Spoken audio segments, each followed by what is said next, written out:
They say that 60 is the new 40, but I don't believe it. Only those who believe it live in a fantasy world, and I've met a lot of them lately. Reality hit me right in the eye when I turned 7. I learned that there was no Santa Claus or Easter Bunny, let alone the Tooth Fairy. She had died the year before. I've lived almost 60 years, and sometimes it feels like every day. I can still do many of the things I could do in my 20s or 30s, like run a marathon, but I do it much slower than I did then.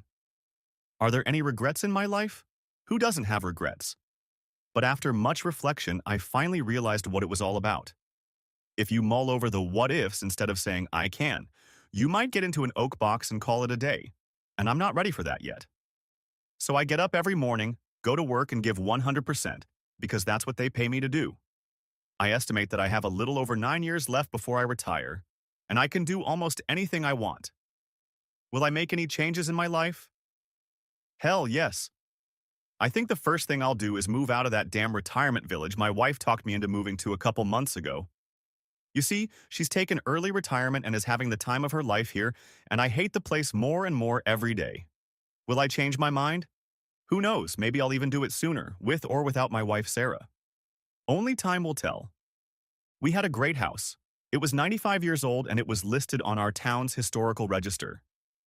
True, there were a few pain-in-the-ass things to abide by, but owning a historic home adds nothing but value to it. The little bronze plaque on the front of the house states who the original owners were and the date of construction, and we are only the second owners. Over the last 20 years, we have rewired, updated the plumbing to bring the house up to 21st century standards, but left the exterior facade alone, so at least from the outside it still looks original. 2 years before the sale, we repainted the house using the 3 original Victorian colors. It turned out very nice, especially with the white hedge at the front of the house. The only problem we encountered was the need for a new roof. We had a long discussion with the city officials about which shingles would be suitable for our house, as they no longer manufactured the one that was on the house originally. Eventually, they approved our choice, and I decided that was the last thing I was going to do to it. So, with only 5 years left on the mortgage, I decided the house was available. I had no idea the plans were already in the works, and if I had known, I would still be living in that house. And where would my wife be? Who the hell knows? How she talked me into selling our jewelry and moving to this place is still a mystery to me. She must have slipped something into my beer. That's the only thing I can claim. Don't get me wrong, this place is almost new, but it's half the size of our old house. However, with the kids leaving, we no longer needed the 4 bedrooms, but the quality is far below what I'm used to. It looks nice, but is by no means as sturdy. I had plastered walls and ceilings, and now it's at best half-inch drywalls with ugly textured ceilings. It looks like the damn popcorn they used to use in the 70s. The appliances are a step up from what we had, but who needs a gourmet oven and stove? For the 2 of us who cook here a lot, a microwave and stove are enough. A dishwasher is nice, but a refrigerator is something out of Star Wars. I don't need 2 kinds of water or 3 kinds of ice cubes. And how often am I going to leave a message for my wife on the recorder in the door? Give me my old refrigerator that had a built-in ice maker and kept my beer cold, and I'll be happy. Oh well, looks like I'm stuck for the long haul, but not for long. When Sarah's 2 best friends sold their houses and moved to Temple Gardens last year, she was shocked. They were still only 20 minutes away by car, but the way she talked, you'd think they'd moved halfway across the country. My wife worked for the school system, so when she had enough points, years of service combined with age, she agreed to early retirement. The only condition was that she not continue to spend money like she did at work, because in retirement she was only making a little more than half of what she was getting. It went on like that for the whole 9 months. Then all I heard was that she needed new sports and casual outfits. I always thought she looked good in her shorts and t-shirts. Admittedly, I knew next to nothing about fashion, but I soon learned. While shorts and t-shirts could be bought at Walmart, casual outfits came from malls or small boutiques with big price tags. When she started spending days with her old friends in their new homes, I was happy for her. When they got Sarah involved with dancing, playing tennis, golf, and other social activities, I was a little worried. But when I came home to an empty house and with a damning note saying my dinner was in the microwave or oven, I got angry. Sarah, do I really not want you home to have dinner with me anymore? Steve, I knew I was going to be late, so I made sure your dinner was ready before I left for Connie's. Tell me, for goodness sake, what was so important at Connie's that you had to be there before 8:34? I looked at my watch. 8:34? I asked. Our dance group was performing in the town square at 6 p.m., and I just had to be there. You don't want me to let them down, do you? Sarah, I don't care about your dance group, your golf or tennis friends until it starts affecting my life. What you do during the day is up to you, but when I come home after a day of work, I don't like being greeted by a damn note on the microwave. Steve, that's kind of rude. Rude or not, I don't appreciate it. And if it was the first time, I wouldn't even say anything, but it's happening more and more often. Why don't you just move into Connie's or Judy's spare room, for Christ's sake? I said, trying to contain my anger, but to no avail. Look, I'm sorry, and I promise it won't happen again. Why didn't you eat and join us? The last time I tried to do that, your group moved from place to place twice, and you didn't return your damn calls. I'm not going to look all over the place for my deadbeat wife. Well, I'm already home, so why don't I get us both a glass of wine while you shower upstairs? It was her way of telling me that tonight would be my lucky night. And it was a great night. Life was good, but most of all, it was easy being married to Sarah. After so many years together, we had a tendency to finish each other's sentences, and I felt like I always knew exactly what she was thinking. I found out later that I was very wrong about that. When we started hanging out with her friends from Temple Gardens, I just went along for the ride. Dinners, barbecues, shopping trips, and weekend getaways all made us a more cohesive group. When two other couples joined us and we started attending events at town squares, I was clueless. Heck, car shows, art fairs, and cooking events were all things I enjoyed. I wasn't much of a dancer, so when the music came on and people started dancing, I did my usual 3 slow dances and watched Sarah kick back the heels of one group or the other. Was I ever jealous? Not in my life. I knew that if I didn't let her out, she'd pester me to death, so I went with the flow. Well, at first anyway. Things came to a head when one Saturday night they all wanted to go to a restaurant in one of the town squares. Someone had made a reservation for 10 people, and when we got there, the maitre d' wouldn't let us in. I guess this restaurant was only open to people who actually lived in Temple Gardens. Our group said we were their guests, but he flatly refused to seat us. Come on, Sarah, we're out of here. I wouldn't give them our business even if they got on their knees and begged me. The other couples apologized and I told them it wasn't their fault and not to worry about us. We'd be sure to find something to eat elsewhere. Steve, if we lived there, we wouldn't have to worry about this, she said, sensing I was leaving. If pigs flew, I'd always have ribs, but that's not going to happen either. Our house will never sell in a recession, and if it does, we'll lose our ass. Besides, there are a lot of restrictions out there that I don't know if I can live with. We ate the rest of dinner in silence. For about a month, nothing happened. We were still meeting with the same group, give or take a couple people, and then it happened. Steve, what would you say if I told you we had a buyer for our house? An excited Sarah asked when I walked in the door Friday night. Whose house and what buyer? I was confused. You know, we always get flyers saying this or that house is sold in your neighborhood, and if you're interested, call this realtor or that one. So I called one that came in the mail a couple weeks ago, and he did an appraisal on our house. He said that a lot of people are looking for houses like ours, and that we can get top dollar even in this falling market. Sarah, it didn't even occur to you to ask me if I wanted to sell the house? Steve, I just looked at how much our house is worth and, dreamed about it. Dreaming means thinking about what it would be like if, and you've gone much farther than that. Okay, I did, but he called this morning and said he had 2 interested couples and he'd like to give them a tour this weekend. Isn't that great? Sometimes there are no simple words, you know that? Are you out of your mind? Why do I want to sell? I love this house. This started an intense 4-hour discussion about why I should do this. I have to hand it to her. She made some solid arguments. The girl had done her homework. The amount of money we'd get from the sale of the house would more than pay for everything we'd replace, and we could put the rest in the bank to create a nice mortgage. Our current house was too big for the 2 of us, and the utilities alone were costing us about $400 a month because we had old wooden double-paned windows and no insulation in the walls. The yard required a lot of upkeep, and our neighborhood was getting older.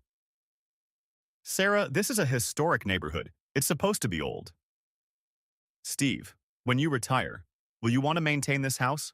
The house will need to be painted in a couple years, and wouldn't it be nice to have something new that we wouldn't have to worry about?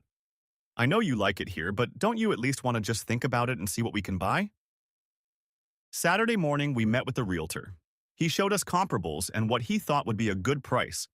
He said he had two offers and that it could be ready in 2 months.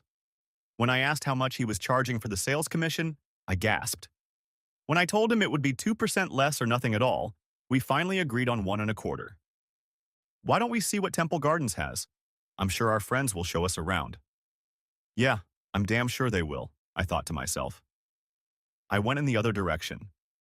At the Temple Gardens sales office, I saw a large plane on the wall.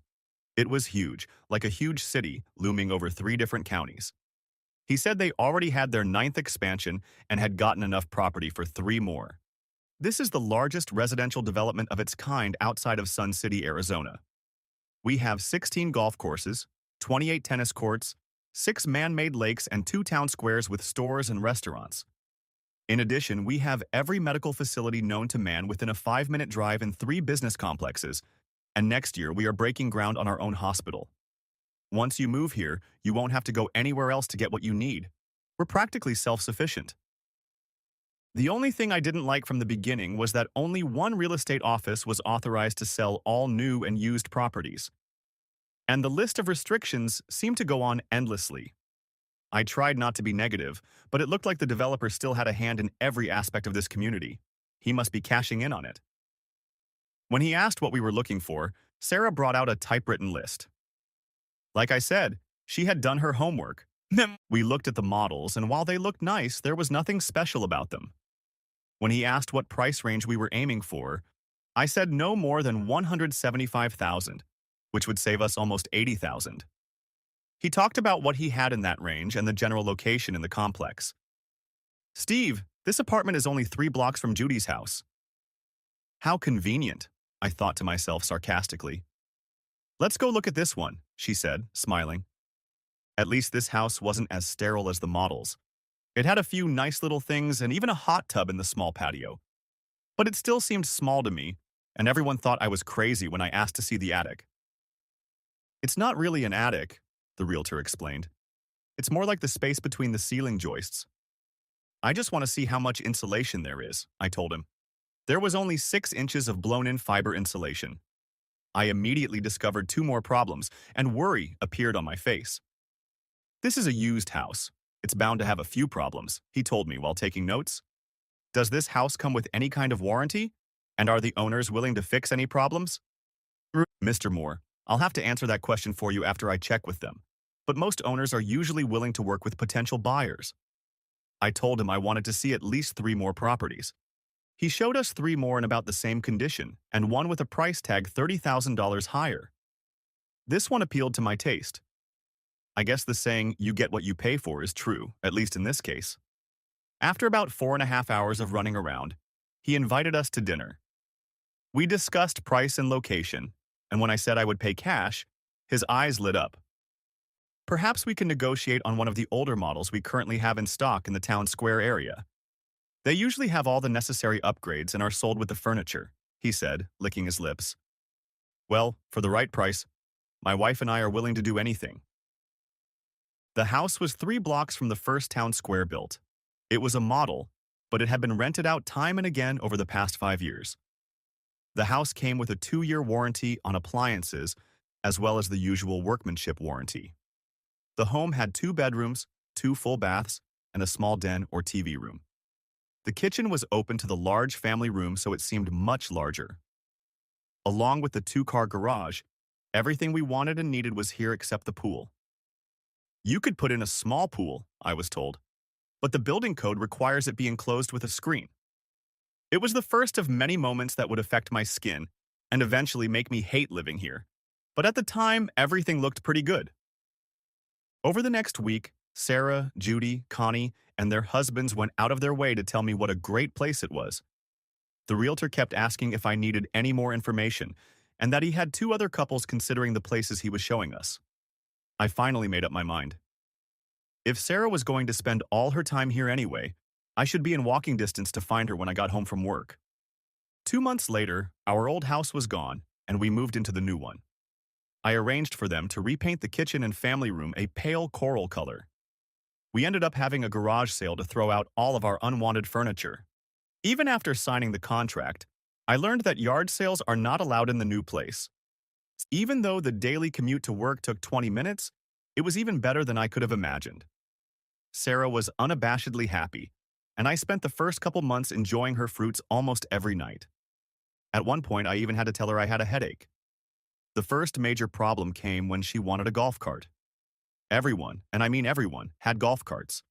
The whole place was lined with golf cart lanes, and in the evening there were 10 times as many of them as there were cars on the road. We had 2 cars, and one of the restrictions was that neither car could be left outside the garage in the driveway. So if we got a golf cart, I would have to do something about one of my cars. Steve, why don't you sell your Mustang? You hardly ever drive it, and we'll use the golf cart 90% of the time. There's no way I'm selling my car. It's a classic, for heaven's sake. It was the first Cobra Mustang they ever built. I'll find a place to store it, but I'm not getting rid of it. Women can be so stupid sometimes. Storage cost me almost $100 a month, but it was worth it. More often than not, after dinner, Sarah wanted to walk to the town square, listen to music, or go shopping.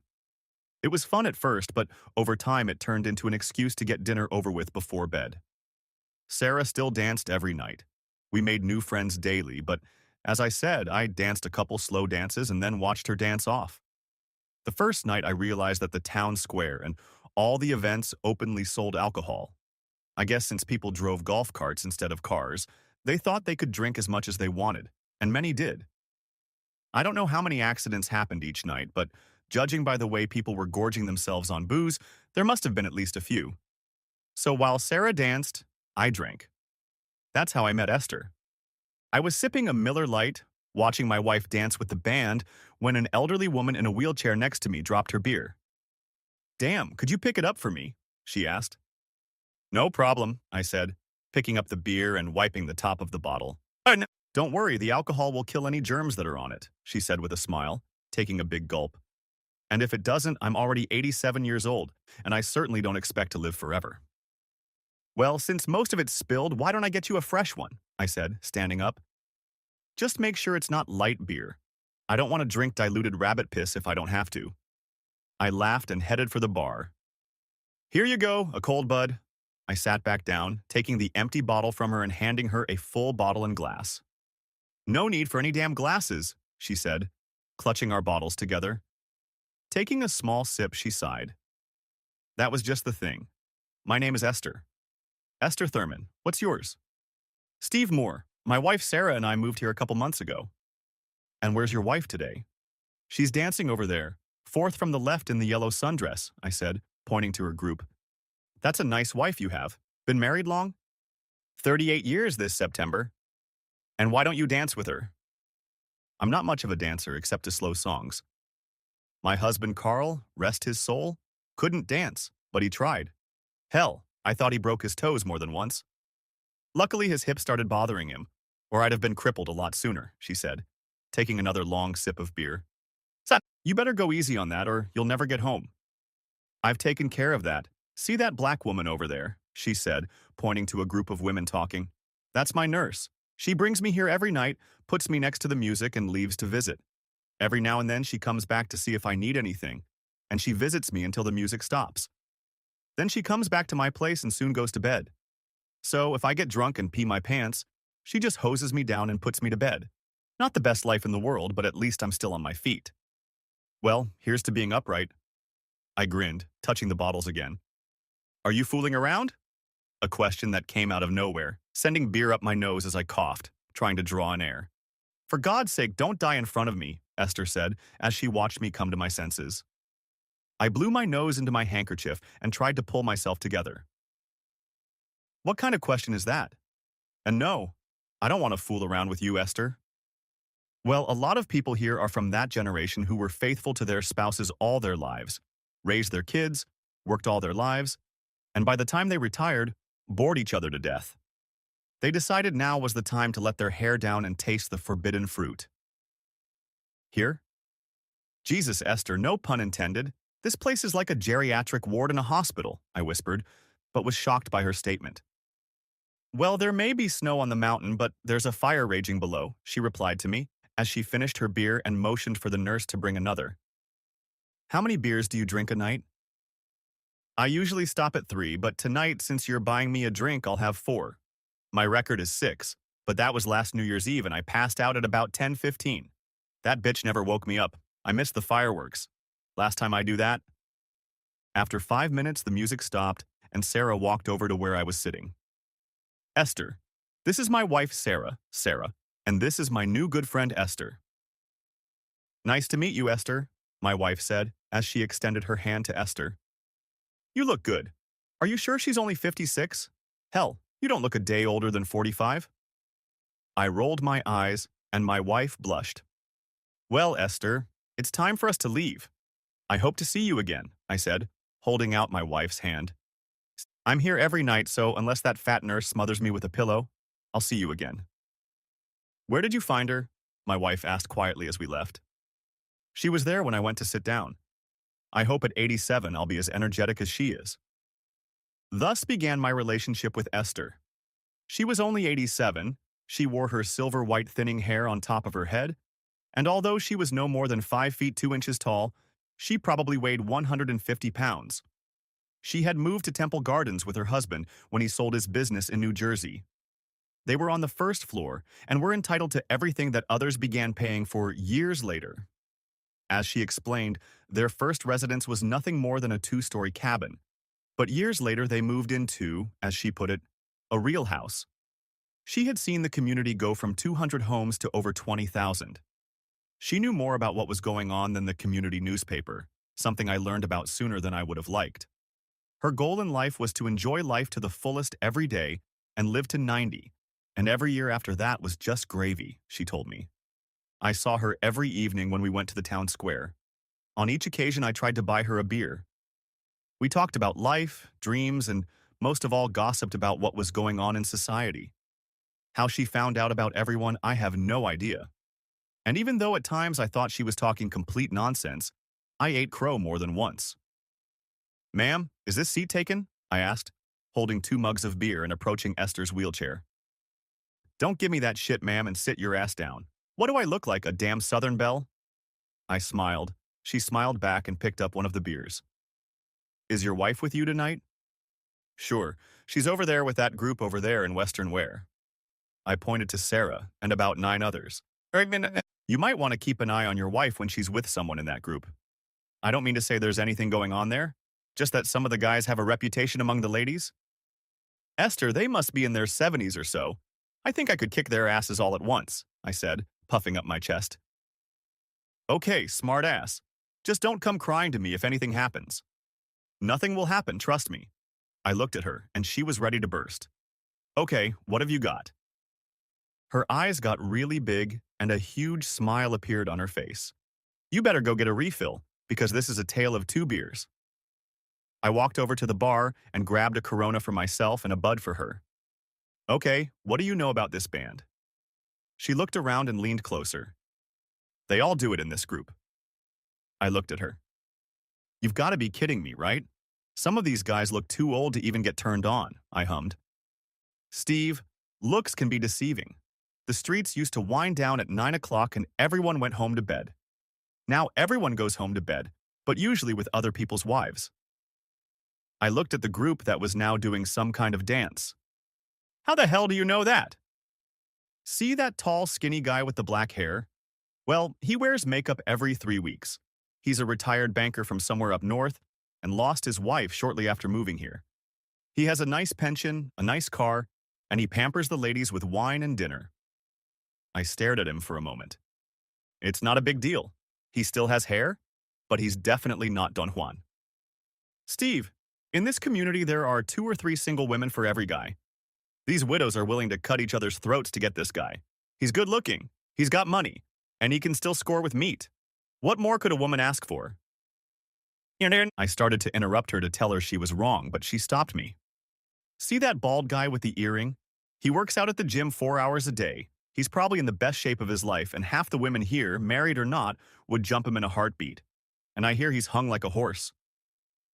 She giggled like a girl and finished her first beer, adding, He's married, but rumor has it his wife swings both ways, if you know what I mean. This was getting to be too much. I'm going to have to interrupt you, girl. The beer is clogging up your brain. Steve, I can name probably half the people here and tell you where they live. I may be old and not see like I used to, but I've got two good ears, and they hear a lot when people think nobody's listening. I just can't imagine this place being Sodom and Gomorrah for old people. At that, she laughed. Steve, we may be old people, but we're not dead yet. Most people have nothing but free time, and they're looking for something new and exciting to fill those hours. It's not like any of them are going to get pregnant. I sat down and started looking at all the groups of people. There were some in their 50s among them, but most were much older, not counting the tourists. No way, I thought to myself. But Esther has never been wrong about anything yet. Okay, let's say I believe you. Do you think they would molest my wife while I'm sitting here? Yes, you're still working, aren't you? A little tennis match in the morning, a trip to the pool to cool off, and maybe a cold drink or two, and they'd be on her like stink on shit. She's fresh meat. Hell, most of the women here have been in the house so many times before. But every new couple that moves in here is a challenge.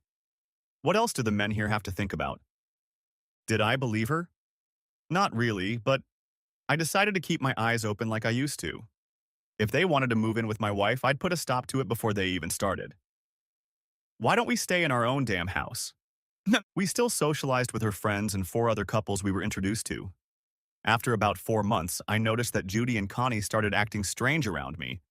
They were Sarah's friends, but they never once looked me in the eye unless it was necessary. Honey, did I do something to make Judy and Connie angry? They seem to avoid me when we're all together. Did you say something to their husbands? We talk mostly about stuff like sports and politics, and I don't even mention our wives. Well, you're probably making all that up. Just don't worry about it, and maybe I'll say something to them.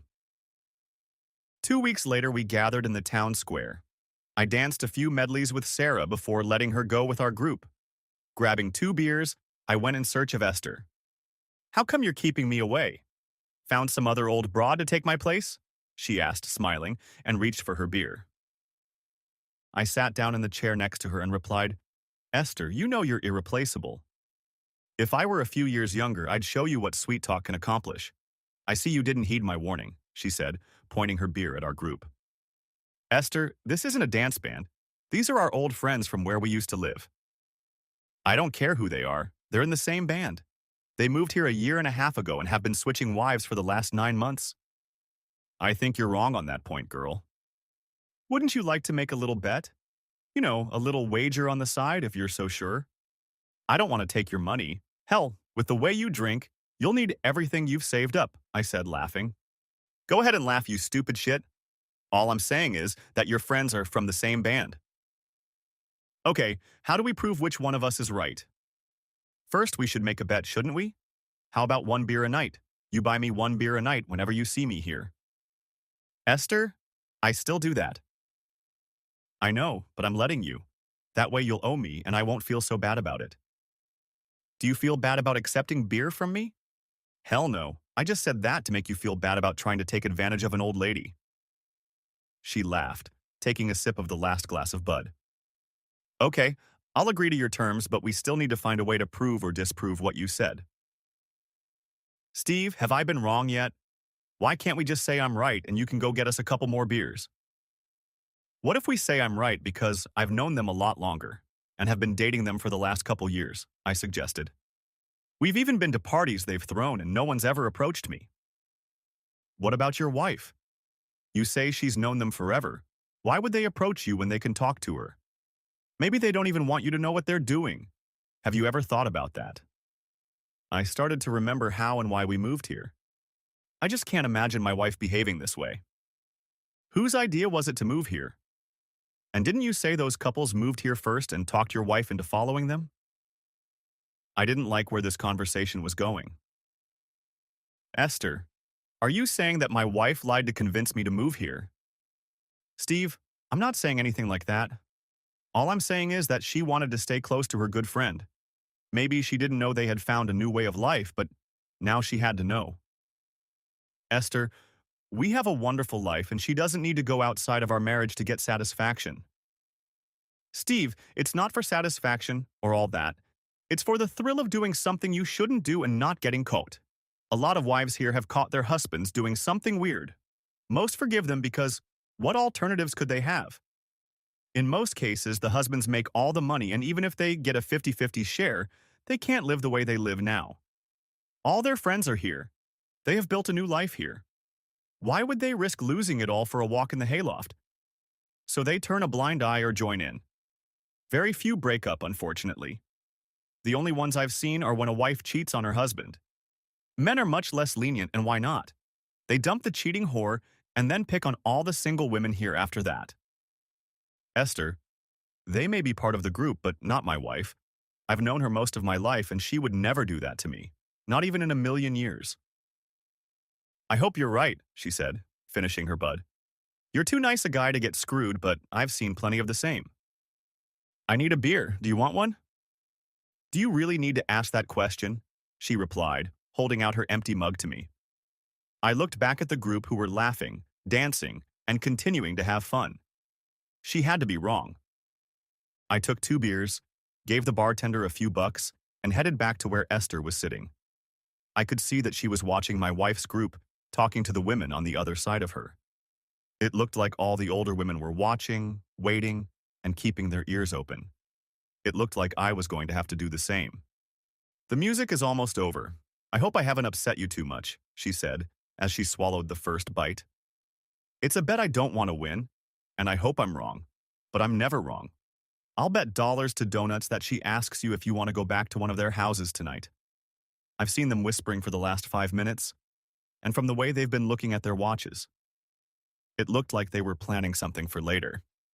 Maybe she's going to tell you about it tonight to see what your reaction is. From the way I'm feeling right now, I don't think that would be a good idea. Steve, there's no need to freak out because, like I said, I could be wrong. And for heaven's sake, don't lose your temper, don't do anything stupid, and don't go to jail. I like having you around, and besides, if I'm right, I have plans for you. Honey, are you ready yet? Said Sarah, walking over to where we were sitting. How are you doing today, Esther? Keeping my husband out of trouble? Honey, I think he's keeping me in line, unfortunately. Steve, the band is moving the party to Connie and Mike's house, and they asked if we wanted to go with them. Do you want to go? It might be fun. You want to go? I asked, looking over to Esther. Steve, let's go. It's early, and you won't have to get up for work tomorrow. Sure, honey. If that's what you want to do, then we'll go. Esther, I hope to see you tomorrow, I told her as I was getting ready to leave. Steve, remember what I told you, she yelled back at me as soon as I was out of sight. We walked back to our house to get a golf cart because their house was about a mile away. Sarah was the talkative one, and I sat in silence and just drove. Connie and Mike's house was a step below the one we bought. However, they had enclosed their patio and put in a hot tub. Judy and Bill's house was only 2 blocks away and was almost a mirror image of Connie's house, except they had a small pool. By the time we arrived, there were 5 other couples there. Each had a drink in their hand, and they were just chatting amongst themselves. Maybe Esther was wrong. My wife had gone somewhere else. Mike brought me a beer and started talking about how screwed up some of the new restrictions were and that a group of people were putting together a petition to fight them. I agree that there are things that need to be regulated to keep real estate values up, but I think the developer went overboard with some of them, I said, looking around the party for my wife. Steve, I couldn't agree with you more, he said, lighting a cigarette. It was just an ordinary party until the music started playing and people started dancing. Like I said, I'm not a dancer and was just sitting there sipping a beer when it finally came to me. No one dances with their own wife. I immediately checked the band looking for Sarah. I saw that she was dancing with the husband of one of the other wives. I think his name was Carl. It looked innocent, but I wondered how long it would last. Bill walked over and handed me a fresh beer. You got everything you need, Steve? He asked. I couldn't take my eyes off Sarah and Carl. When Bill mentioned how good my wife looked tonight, I put an end to any plans anyone might have had for us. Well, Bill, it's time for Sarah and I to leave, I said loud enough for not only him to hear, but everyone else in hearing range. I have to get my fiancée home before she drinks too much and does something stupid, I said, as I watched Carl's hand start to wander. Maybe next time we can get together at our house. I handed him my full mug of beer and walked over to my wife. Come on, Sarah, we're leaving, I said, gently taking her hand and leading her toward the exit. But Steve, we just got here and I'm having a great time. Well, you have a choice now, don't you? You can stay here with your good friends or you can come home with me right now. The choice is yours. She looked at me for about 15 seconds before she realized that I should know something was going on. I'm going home with you. Good choice, I said, leading her to the front door. I'm sorry we can't stay, but Sarah is tired and I need to take her home. Maybe next time we can stay longer. When Connie saw the look in my eyes, she realized it was best not to say anything contradictory. Connie touched my arm and said, "No problem, Steve. Just drive carefully. There are a lot of drunks around here at this time." I smiled and we drove out of there. Why do you suddenly want to leave? I was having a good time there. Let me make it simple for you. I didn't like the way you danced with Carl. His arms were all around you, and you must have had too much to drink tonight because you didn't move them. I didn't want to make a scene, punch him in the face, or break his damn arms, so I figured it would be safer if we just left. Steve, he wasn't really doing anything that scary. And, honey, if I did that to his wife, you'd explode, wouldn't you? I watched for her reaction, but it didn't take long for her to react. I guess you're right. Maybe I had a little too much to drink. Well, that being said, it's still pretty early, and when we get home, I might dance with you and get you in the mood to make love tonight. I squeezed her hand. Or maybe we'll park on the far side of the town square and I'll take you in the back of the golf cart. After all, we haven't christened it yet. Eventually, we got home and got on with it, but to no avail at best. It seemed like she was just doing all the action. I think this was the first time Sarah realized that I wasn't going to join her new group of friends. Now it was up to me to find out if she had crossed the line before last night. I really hoped she hadn't, but judging by the way she was acting today, I wouldn't deny her. Sunday morning at breakfast was a little awkward.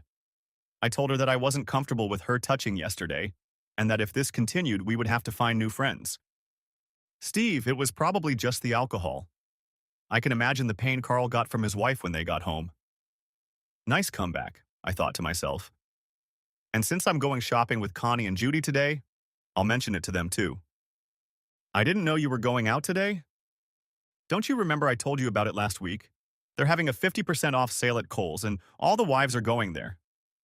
Well, I was hoping to spend some quiet time with you today. We already did that last night, if you remember correctly. But maybe I'll get something special to spend this evening in the best way possible. I thought about following her, but decided against it. If she catches me, what the hell am I going to say? I needed some kind of plan because there was no way I was going to pay some private eye to follow my wife while I was at work.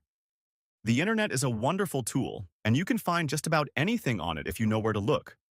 The GPS tracking monitor cost $100. I added 2 phone taps and a base station for $75 and a system with 2 cameras and a voice recorder that cost me another $155. So even though it wasn't a Cadillac system with Blu-ray quality pictures and surround sound, for less than $350 I could be worried about my wife or find out if she was doing something she shouldn't be doing. Shortly before 5 o'clock, my wife returned with packages in hand. I had already prepared dinner, steaks on the grill, potatoes in the oven, and salad in the refrigerator. I told her to set the table.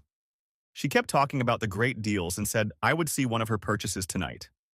Dinner was delicious, and she was the one who suggested we go to the town square to finish our dinner. Music was playing, and there were lots of people. I danced 4 songs in a row with her, 2 of them even fast, before I told her we had to go. I grabbed 2 beers and went to find Esther. I thought you were going to set me up tonight, she said, snatching the bud out of my hands. What about Miss? Do you think she's fumbling away from you? Esther, I haven't heard her called that in 20 years, I said with a smile.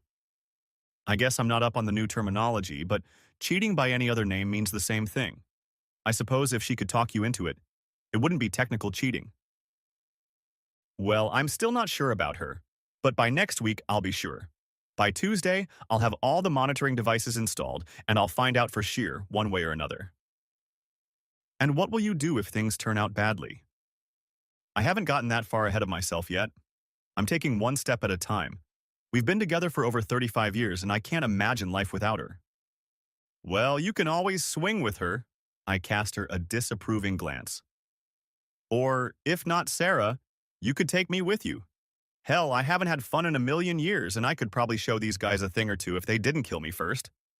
She laughed, and I laughed until I looked up and saw my wife dancing with some guy. I hoped I could hold out until I found out. Walking back to our house, Sarah was holding onto my hand. It was like we were newlyweds again.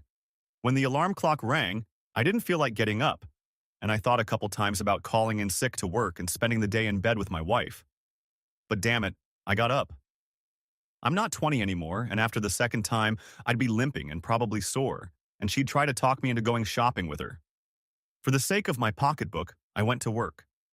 Sitting at my desk on Monday, I kept thinking about the fact that there was no way my wife could do what Esther was suggesting. Even if she had been acting a little weird lately, that didn't make her part of the group, for heaven's sake. Even if all her old friends were doing it. That sour feeling in my gut was getting stronger by the day, but at least it would all be over one way or another, and very soon. At least that's what I hoped. Chapter 2. An Overheard Conversation. On Tuesday, all of my belongings arrived at work.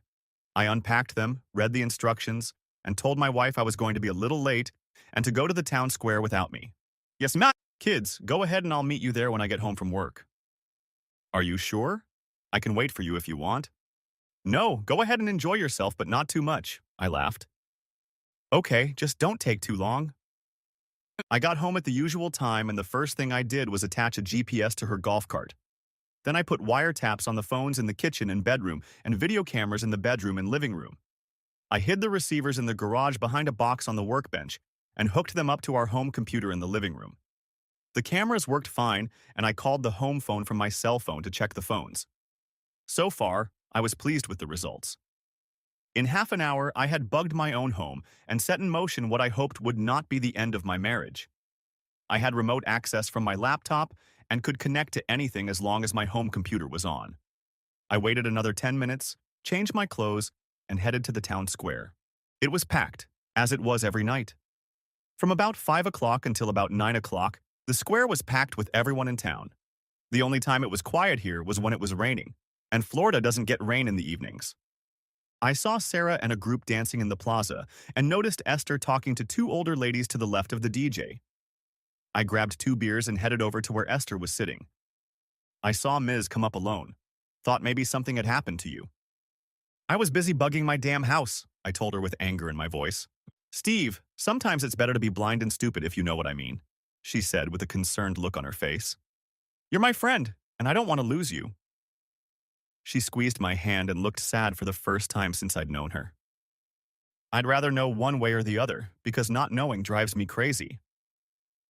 I just don't want you to lose your way and do something stupid. I have plans for you, and they don't include bailing you out of jail or anything worse. Hell, maybe we're both wrong and she's still the girl you married once upon a time. She looked at me, and we both realized deep down that she wasn't.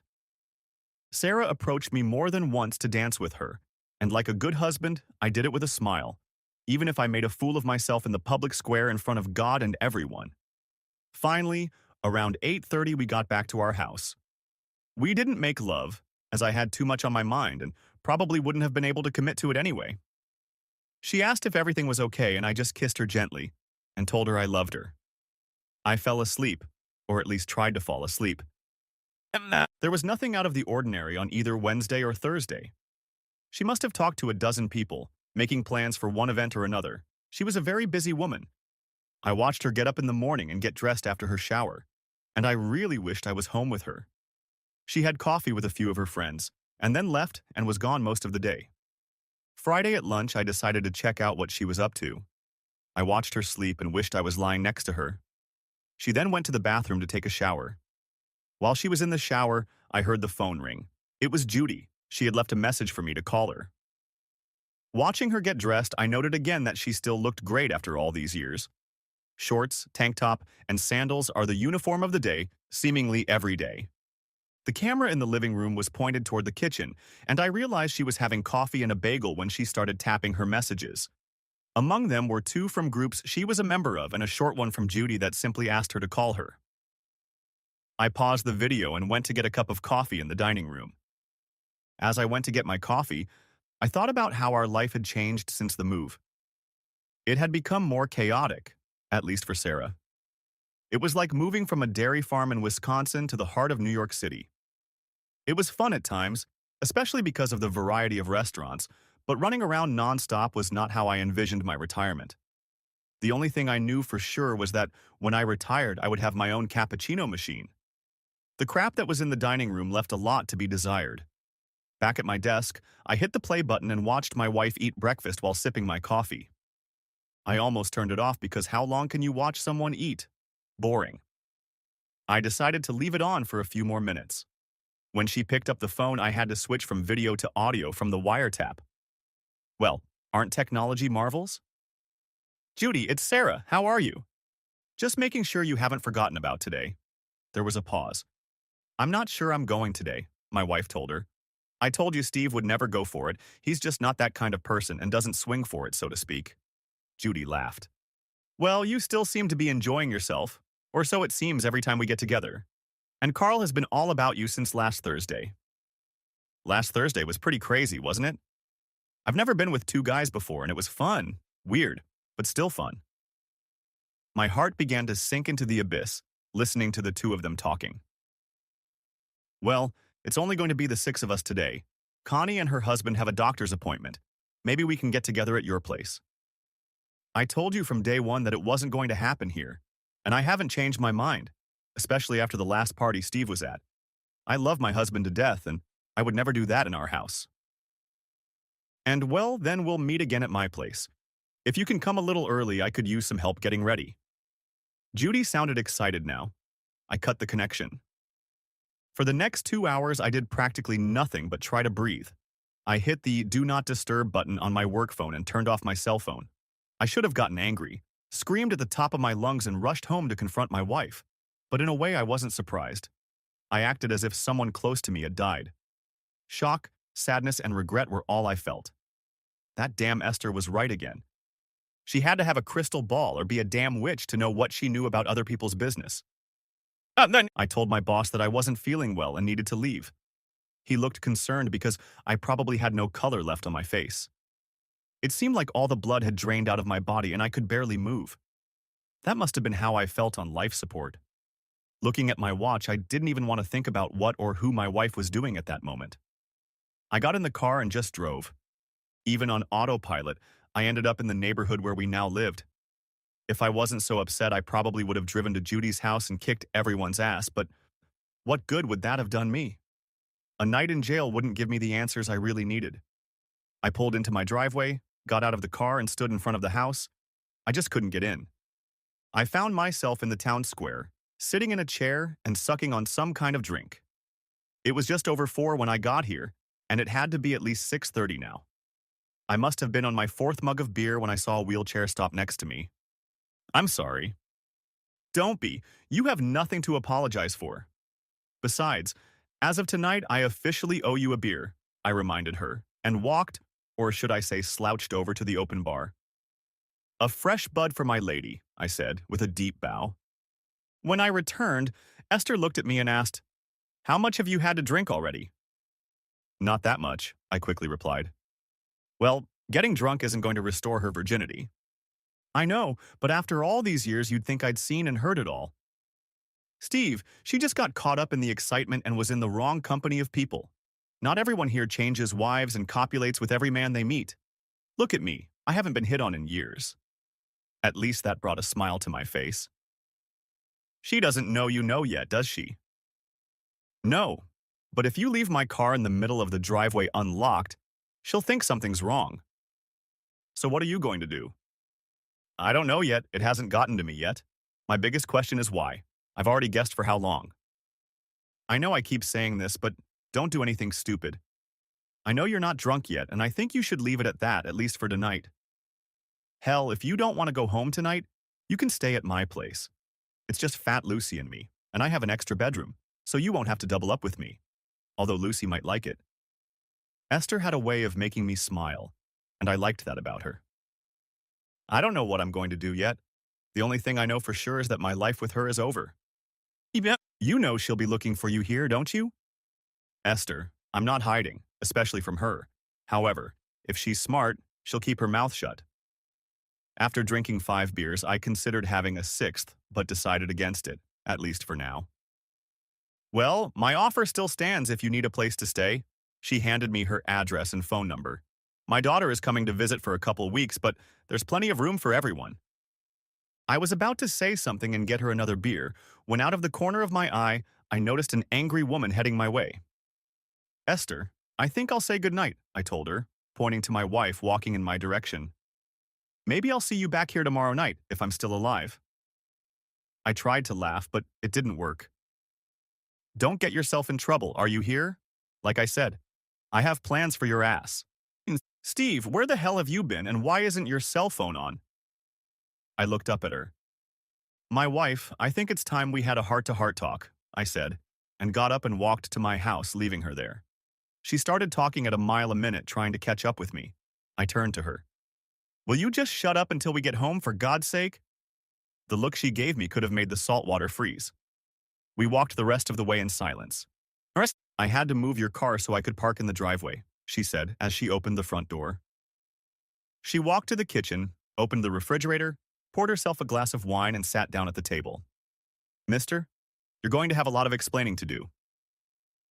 I thought about grabbing another beer, but actually drank more than I should have to start this conversation with my wife. It was time to get started. Looking at her, I tried to find a way to control my voice or I would just snap. I already know who it's happening to and how long it's been going on. I just need a good reason why. And don't give me any crap about you not being satisfied at home.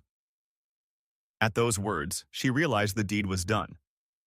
A few sips of wine and the seconds flowed by while I waited for an answer. You know, you would have liked it. Not that I love you any less, but once you got involved, you would have loved it. That's not what I asked. All I want to know is why. You were one of only 2 men I ever went to bed with. And don't think for a minute that you didn't do it for me because you always did. But I got curious. You know what they say about curiosity in the cat, don't you? Steve, I'm just sorry you had to find out. I knew you were too smart to hide it forever and you'd find out eventually, but everyone said you'd come to your senses sooner or later. I knew they were wrong. So why did you keep doing it?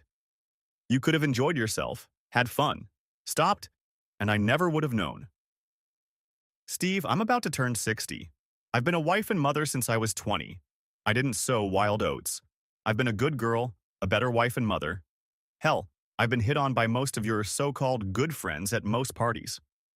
And while the other wives were having fun, I stayed true to you, as I know you stayed true to me. I guess I got tired of being a good girl. I haven't had many men, and most of them couldn't compare to you in bed.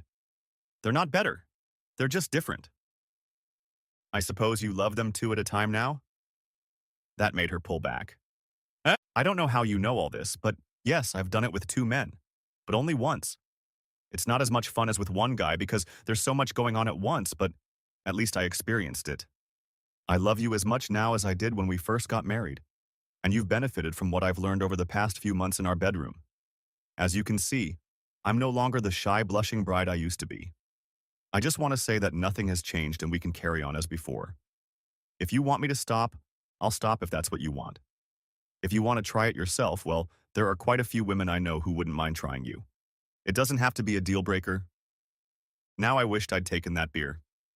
My mouth was dry, my hands were sweating, and the anger I'd been trying to contain was starting to boil over. So why didn't you just leave me in our old house where I was naive and happy? Steve, I would never do that to you. I love you. Hell, I'd hate to see what you'd do if you really hated me.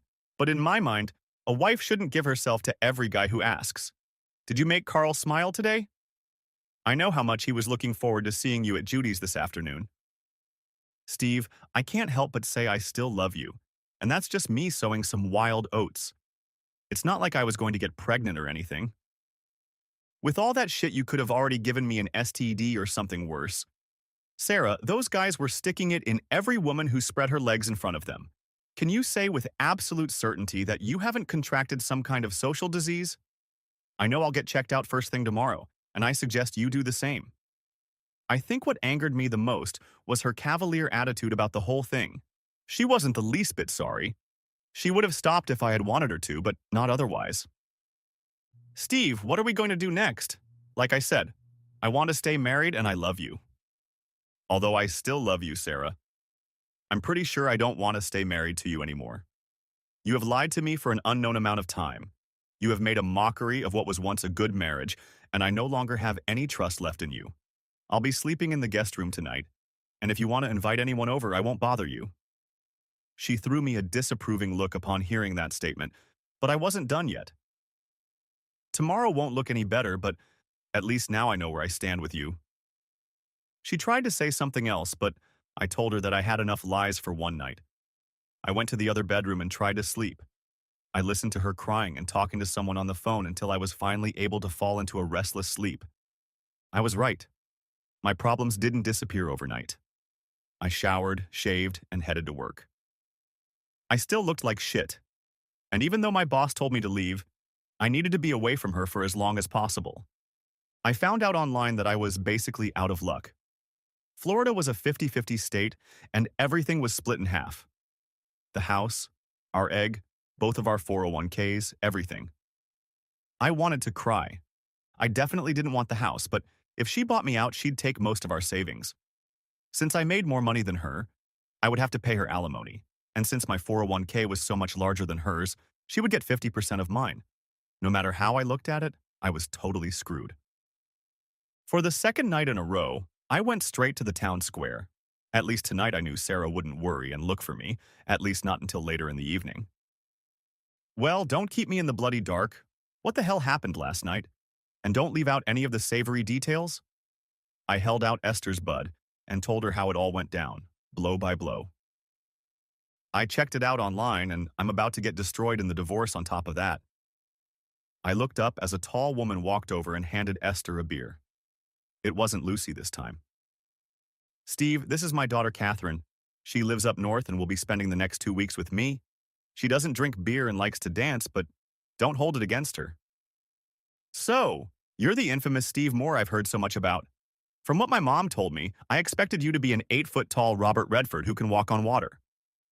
I looked at Esther. To tell you the truth, I just told her you weren't an asshole like most guys. We all laughed. I take it you're going to be staying with us for a couple weeks? I looked at Esther again. Is there anything you haven't told her about me yet? Let me think about it. No. What can I do if you're the only guy who cheers me up and cares about me? Has she always been like this? I asked her daughter. She laughed. It's still nothing compared to how she used to be. At least she doesn't smoke pot anymore. I handed Catherine my chair and went to find another. See, dearie, I told you he was cute and a real catch. Mom, when are you going to stop playing matchmaker? When you get a decent man, or I retire, whichever comes first. Well, ladies, and I use that term in your case, looking at Esther, what's on your agenda for this evening? Esther immediately replied, I plan to listen to music and get drunk. I thought it would be a nice gesture if you would show my daughter around the neighborhood. She hasn't been here in years. Also, maybe you could talk her into eating something. The girl is skin and bones and she could use some meat. Catherine and I looked at each other. Looks like I got my orders. Steve, you don't have to, Catherine started to say until I stopped her. I'd love to. I haven't eaten anything today anyway. I showed her the stores near the plaza and gave her a tour of the nickel. The music playing in the background was a nice touch. Sorry to hear about your wife.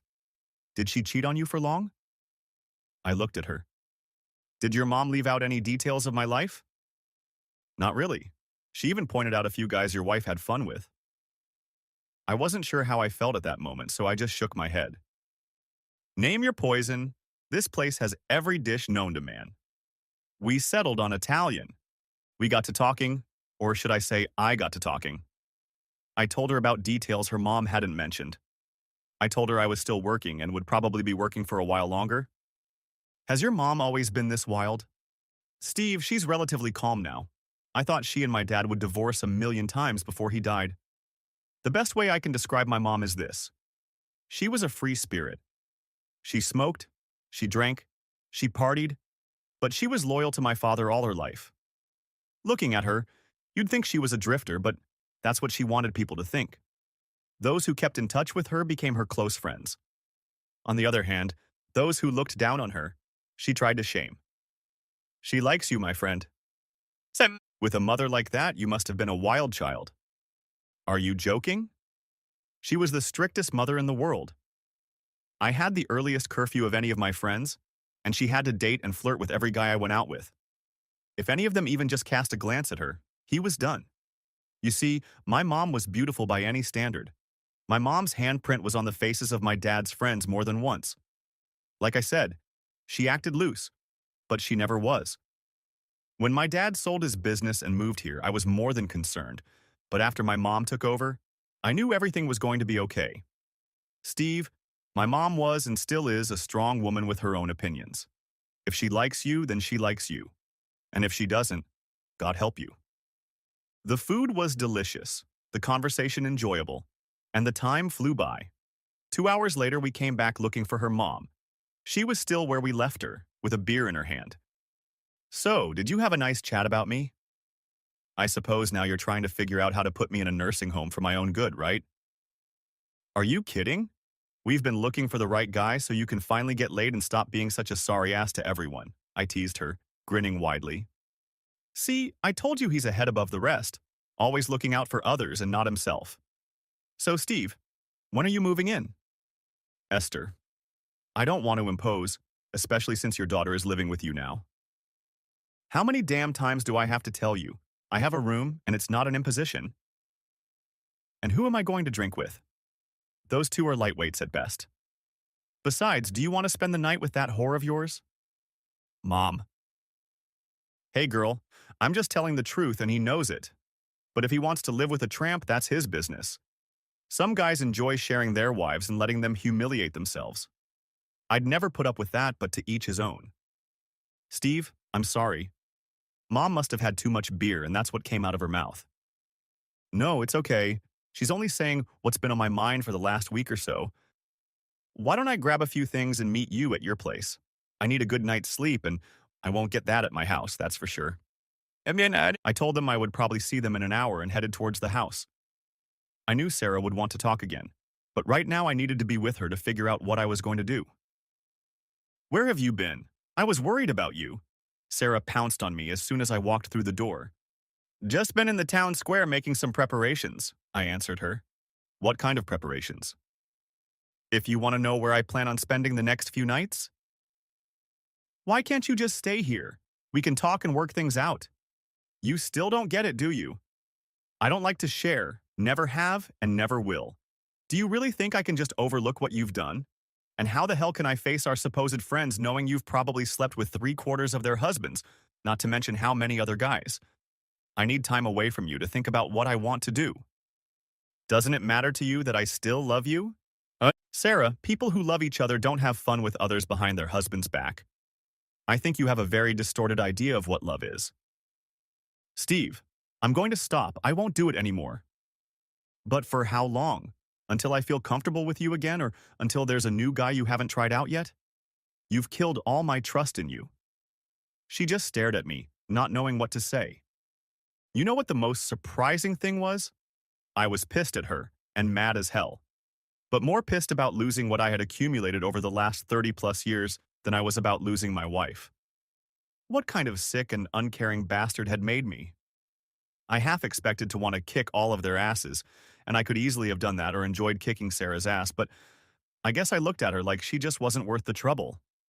However, losing my house and my savings was a whole other matter. I guess I was just stalling to figure out my next move. I'm leaving here for a couple days. I just need to get away before I do something I might regret. Also, keep your buddies out of my damn house unless you want to see them pulling daisies apart, and for goodness sake, don't call me, not you or any of my supposed friends. You are the last people in the world I want to talk to right now. I hope the kids don't call and I don't have to explain to them what a round-heeled slut their mother has become. I finished packing my suitcase. When are you coming back? I think the question should be if, not when, don't you? Loading my suitcase into the car, I hit the road. Luckily, I had a GPS in the car, because there were so many subdivisions and little nooks and crannies in this complex that, without it, I probably never would have found Esther's house. Even with the GPS, it took me over half an hour. Most of the beautiful settlements were gated, with a guard at the entrance, and Esther's house was no exception. I told the guard my name, and before I could even tell him who I was visiting, he opened the gate. She must have informed him of my arrival. 3 left turns, 1 right, and at the end of the cul-de-sac, I found her house. It was more than twice the size of mine and looked much richer. I grabbed my bag and rang the bell. Lucy smiled and let me in. 2 seconds later, I was greeted by Catherine and Esther. Once inside, I was given a tour of the house. It was shaped like a horseshoe with a hook on one end. The living rooms, kitchen, and dining room were at the front of the house as you entered through the foyer.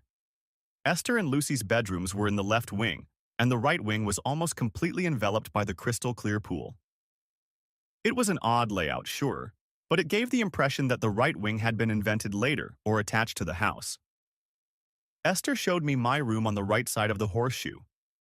I especially liked that this location would give me privacy and access to the pool.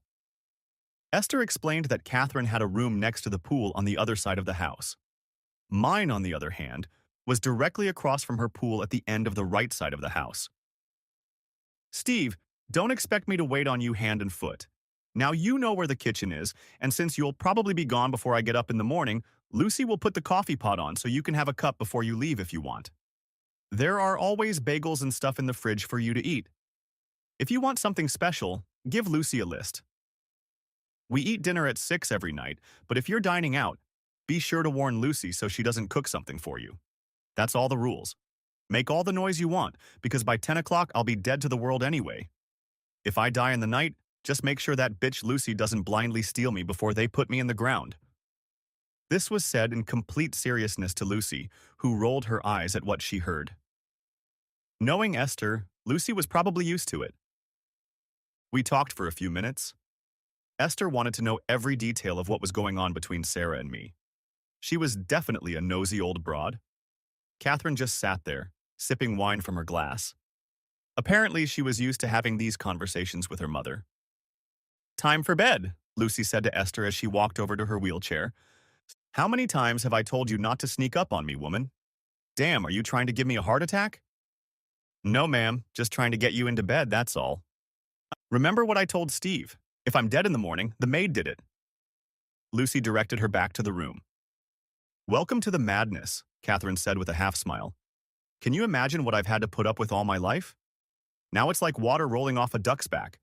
90% of what she says or does is for effect or to cheer up people who don't know her as well as Lucy or me. You're the center of her universe now, so you're going to get it." "I don't mind. I've gotten a thick enough skin over the years that nothing can hurt me." "Not even your wife?" I glared at her. "Sorry, that was a little rude of me. I guess I've been around my mother too long."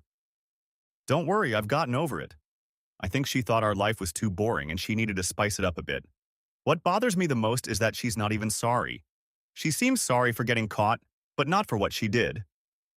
Sounds like my ex. Maybe the two of them should get together. He basically blamed me for all his affairs. I guess I wasn't a big enough whore for him and didn't do all the crazy things he suggested. My only regret is that I let her plan most of our vacations.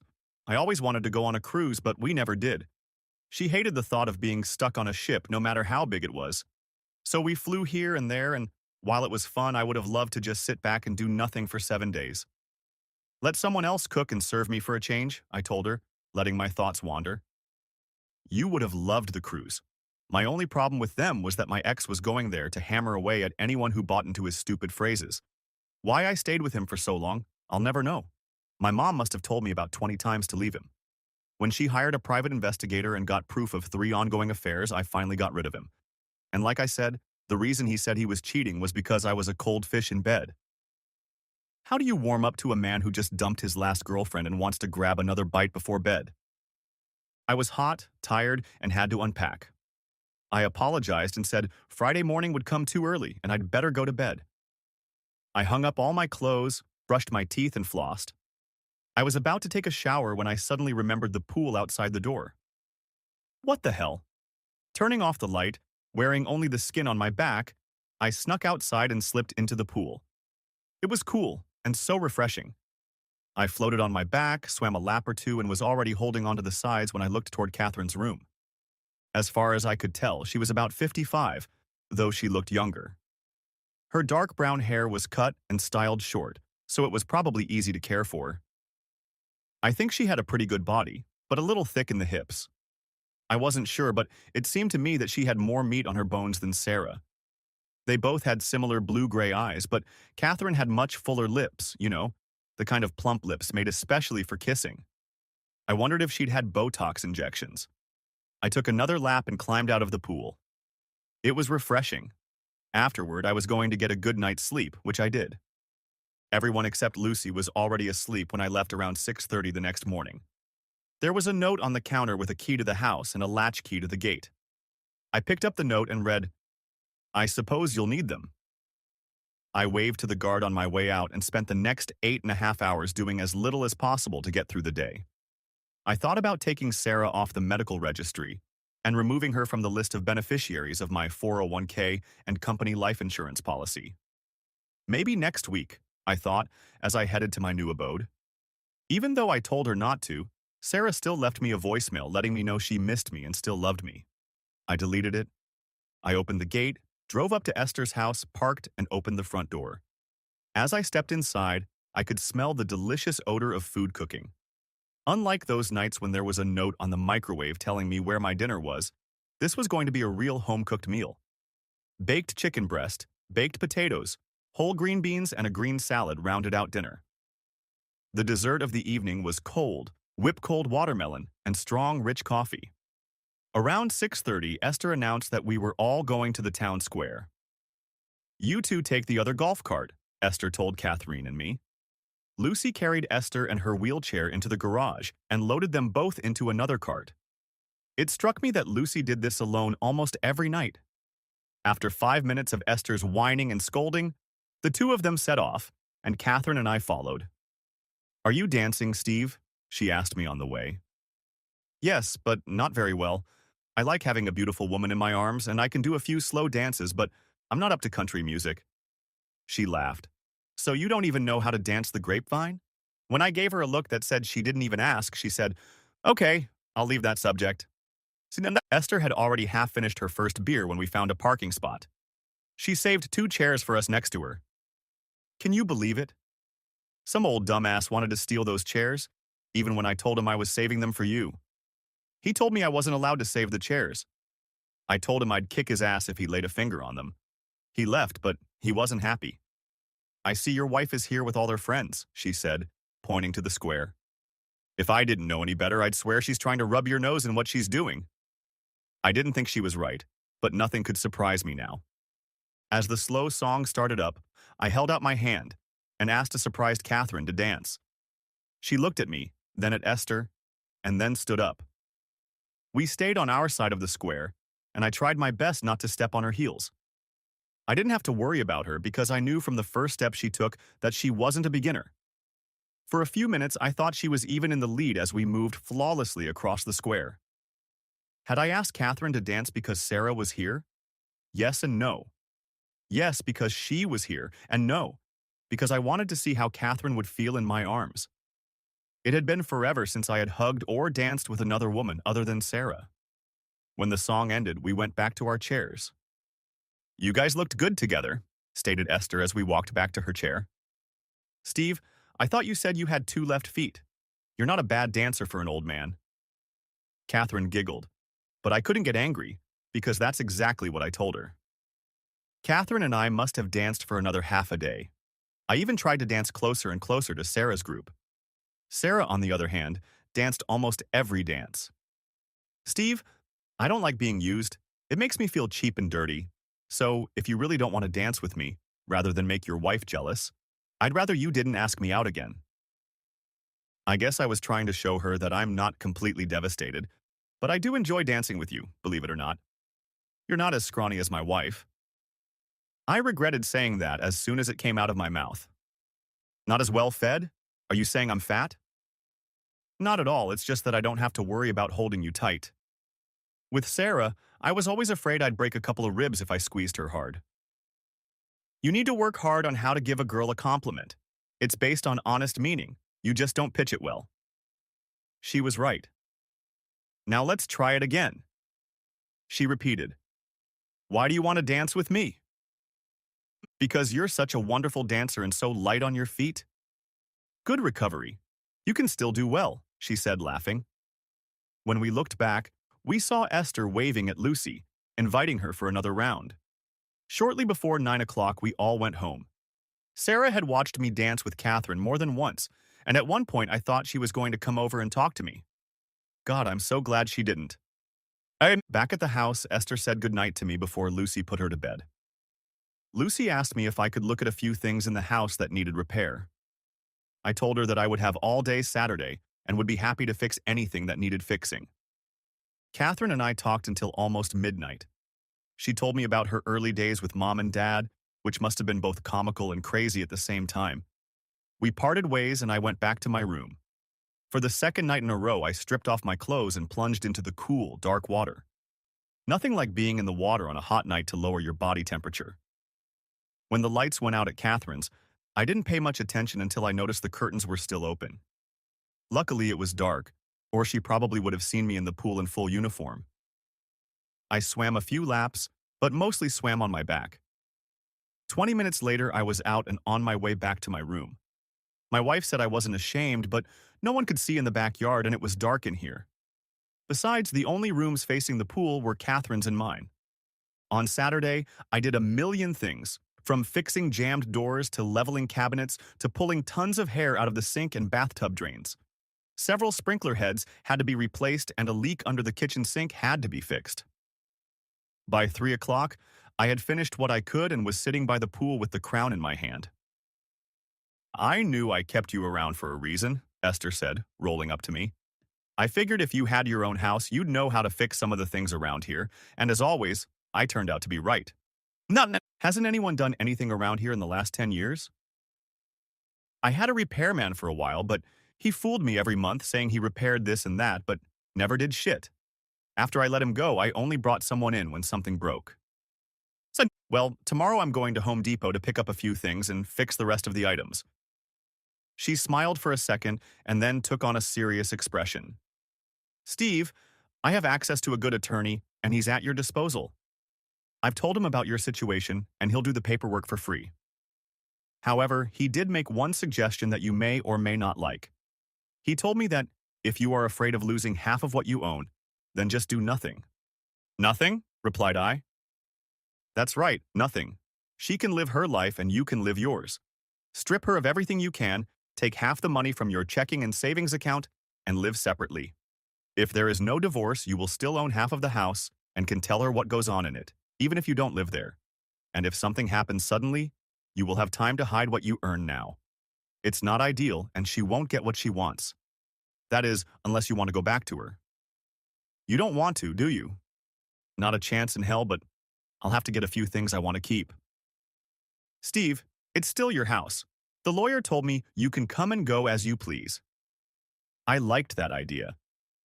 You could stay here and instead of rent, you'd just have to maintain the place. What do you say? You know Sarah's going to start pressuring me to come home or at least make a decision about us. I can't stall with her forever. People live apart for years before getting divorced. That way, unless you are cohabiting, the money you make belongs to you and you can do what you want with it. Let her live on her damn pension and see how she likes it. That sounded better and better. We didn't square off, but toasted to our new arrangement. Saturday night, I begged not to go to the square. I was a little tired and didn't want to run into Sarah. Why don't you and Catherine have dinner? I'll even buy you a treat for what you did tonight. I thought we agreed on free rent. The agreement starts on Monday. Take it to Anthony's and have them put it on my account. You have an account? Hell, after 27 years here, most places give me preferential seating and service. I guess I must be something of an old star around here. I'll pay for dinner and I have another restaurant in mind. Suit yourself, moneybags, Esther muttered as she walked away. El Ranchero was small and quiet, with the best Tex-Mex food in all of Florida. With a cold bottle of sangria and good company, I forgot all my troubles for the night. We didn't talk about my past or hers, just what was going on at the moment. You're a really nice guy, you know that? When Mom first started telling me about you, I thought you were just trying to take advantage of her. Steve, she can be feisty, but sometimes she's too trusting. I can't imagine anyone taking advantage of her, especially with Lucy around. Believe it or not, after my father died, two guys tried to gain her favor and marry her. One took the hint, and the other had to be gently persuaded to leave my mom alone. Let's just say he's living somewhere up north right now because of possible health issues. She laughed and I got a little worried. Don't worry, I know you're harmless, but I checked you out after she mentioned your name a second time. Where do you think my mom gets all the dirt about everyone around her? She has a private investigator on her staff. Let's just say my mom likes to know what's going on and it keeps her out of trouble. I looked at Catherine in a whole new light. So, what else do you know about me? Everything that matters. First of all, you're a caring person who can be trusted unconditionally, and that's hard to find these days. It's like everyone takes care of themselves first and foremost, and to hell with everyone else. You, on the other hand, truly care about others. Does your report say which side of the bed I like to sleep on? I replied, feeling somewhat annoyed. I guess I didn't like the thought of someone checking up on me behind my back. It seemed so sneaky. Steve, I had to make sure, and no, the report didn't have those details, but since you're right-handed, I would assume you sleep on the right side of the bed. In this, she proved to be right. After dinner, we did some shopping and headed back to her mom's house. At one point, we touched each other with our hands, but I recoiled when I realized what I was doing. You see, Sarah and I had always walked hand in hand. It wasn't planned. It was like our hands just knew what to do. I missed that closeness now. Over the next week, Catherine and I got to know each other much better. Sarah kept her distance, for which I was grateful. I soon realized that I was beginning to enjoy my newfound freedom. Esther's lawyer drew up the divorce papers and was just keeping them on file so that, when I was ready, everything would be ready. We took Esther to the square most of the evening. I danced with Catherine because I wanted to, not because I wanted to piss Sarah off even more. In my eyes, it was over between Sarah and me. Just the thought of being with her gave me an empty feeling in my stomach. When I asked Catherine how long she had been divorced and if she was currently dating anyone, she threw me a curious look but didn't answer either question. We walked around the stores and at some point our hands made contact, and this time they stayed joined. On the way back, we were both pretty quiet. Lucy was watching TV, which meant that Esther no longer counted. We looked at each other and we both wanted to say or do something, but neither of us knew exactly how. Legally, I was still married, but all the feelings I had for Sarah were gone after that phone conversation I had overheard. When I thought of her now, all I could see was her having intercourse on the bed with some white-haired guy. I was sad that everything we had was gone now. The TV was on, and I couldn't sleep. When I looked out the window, I saw Catherine's light was out. I think if it had been on, I probably would have gone over to talk to her some more. I guess I must have felt lonely. After 36 years, I was alone and didn't know what to do. Turning off the lights, I slipped out into the pool. It was still warm outside and the humidity must have been over 90%. I just walked back and forth in the water, cooling my body. "Is the water still warm?" she asked, looking down at me. My brain was processing as fast as it could. That's great. I'd already forgotten what it was like to swim on a hot night like tonight. Well, later, we got down to it. After a few dozen minutes of fun, I tried to get ahead of Catherine and headed for the kitchen, figuring it wouldn't be too cool if we went in there at the same time. "Did you sleep better last night?" asked Esther. "Much better, thank you," I replied, walking over to the counter to grab a cup of coffee and a cheesy Danish pie. Lucy smiled at me and asked if she could make me breakfast. "That will suffice, but thank you for asking." Catherine came in about 20 minutes later. She said hello to everyone and stopped when her eyes met mine. With a cup of coffee in her hand, she walked over and kissed Mom on the top of her head. "So, Mom, what new and exciting things have you planned for me today?" she said with a look of utter satisfaction on her face. That evening, we had a barbecue. I grilled steaks, shrimp, mushrooms, and onions. It took me almost an hour to scrub and degrease the damn thing to the point where it would work properly. Afterward, I was told it hadn't been used in over 5 years. I jokingly asked what else hadn't been used in over 5 years that I could take care of. After Esther said she would meet me in my room later, we moved on to the next topic.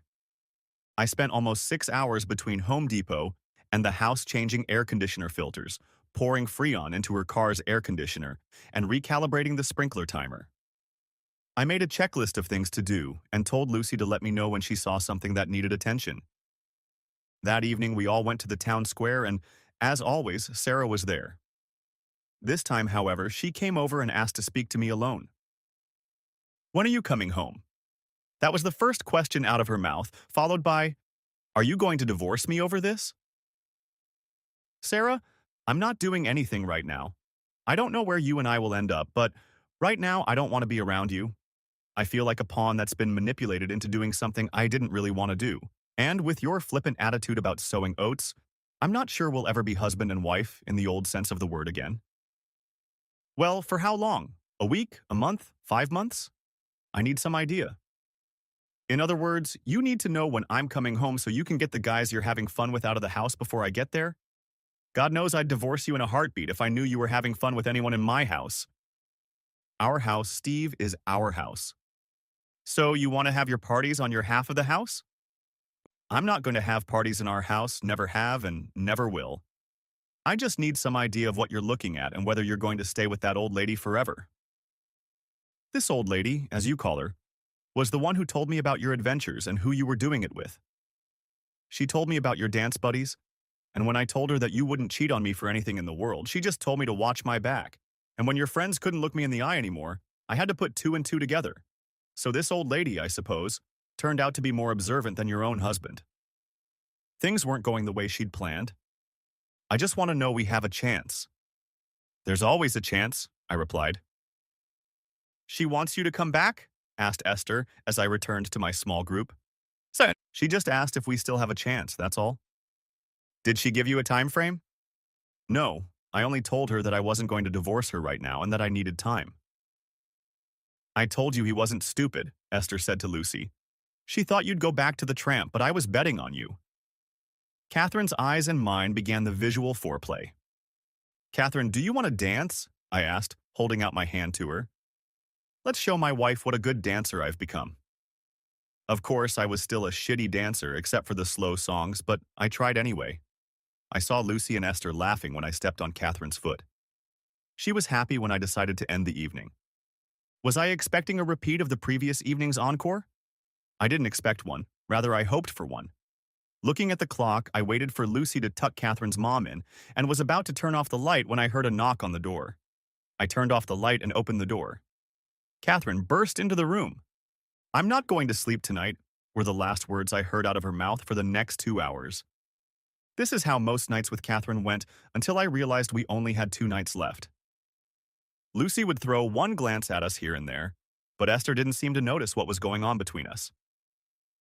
On our last night, we begged to go to the town square. We ordered pizza, opened a bottle of wine, and ate by the pool. Hot cheese can be deadly if you're not careful or just playing around, as I soon learned from experience. "I don't want you to go," I said to Catherine, putting my arm around her. "There's no choice. I have a job up north that's looking forward to me, and a boss who won't be happy if I call and say my new lover has tied me up and refuses to let me go. It won't be very pleasant." "When can we see each other again?" "Well, you can fly in any weekend because I won't be back until Thanksgiving. We can talk on the phone, and my computer has video, so we can talk on it while watching each other." "That could be interesting." "You really are a dirty old man, aren't you?" "You have no idea to what extent," I said, at least until the rest of the clan was asleep in their beds. At 8 o'clock, we got up, ate breakfast, and started making plans to take her to the airport. "Steve, would you be a dear and take Catherine to the airport? Cabs cost a fortune and they are so unreliable," Esther asked while Lucy made us breakfast. "No problem. I don't have anything for today and I'll be happy to drive you." "Good. I'm glad that's settled. You know your wife was looking for you last night?" "I told her you had a damn date. That shut the bitch up when she started whining at me." "Esther, we shouldn't make waves." "Steve, I couldn't help myself. I've been watching her flirt with one guy and another all night, and I needed to knock her down a peg. Hell, you're not going back to her. You're not, are you?" I shook my head without looking at Catherine. "That's what I thought. Let that bitch know you're already retired and have a new life." I knew she was right, but that was the last thing on my mind right now. I packed up my car while Catherine said goodbye to my mom and Lucy. I watched as she handed the envelope to Lucy and then gave her a big hug and kissed her goodbye. The drive was quiet and I was barely over the speed limit, hearing trucks honking and cutting me off. You're going to get us killed. You know that, don't you? I'm just being cautious, that's all. No. Bullshit, you're delaying what we both knew would happen eventually. Now step on it, because if I miss my flight, I'll be stuck on the red eye, and I won't tolerate that. Since SEPTA 11, you can't even get into the gate area without a ticket, so we said goodbye at the gate outside. I'm going to miss you like hell, I said, and kissed her as often as time allowed. Just better not hear about you hitting on some old lady or showing anyone your new moves on the dance floor. Mom and Lucy will keep me in the loop about you. I grabbed her again, pulled her to me, and kissed her one last time, knowing it had to last a while. She looked me in the eyes, gave me another kiss, and waved me off and walked out of the terminal. The drive home was quiet, boring, and agonizing. September and October had been stressful. Sarah and I talked now and then. She was looking for some kind of closure, one way or another. I put it off as long as I could. By the first week of November, I had stopped playing games. I'm not going back, I told her over dinner. Too much has happened, and while I'm still disappointed in you, I'm finally over it. Steve, I never did it to hurt you, but I guess I was just kidding myself about that. I sincerely hoped you'd join me, but the truth is I always knew it wasn't going to happen. We had a good run, didn't we? Of course we did. I'm just sorry it's over. Now she was crying. Are you sure you don't want to try again? I can promise I'll be faithful to you. Like I said, too much has happened.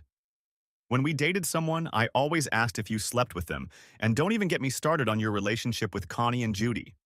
Too much trouble and not enough trust. That night we ended it for good. She wanted the house and we agreed that she would buy it back from me. Nothing was said about spousal support, our 401ks, or anything else. I told her that I would keep her on a medical plan for the rest of the year, and that I only wanted to take a few things out of the house. The idea of leaving her everything else was my main trump card. I think I came out of the situation fragrant as a rose, and most importantly, we parted, if not enemies, certainly not friends. After 40, or should I say 38 good years and 2 children, there was no point in trying to kill each other. Nevertheless, I was still somewhat depressed. It was as if something inside me had died that day.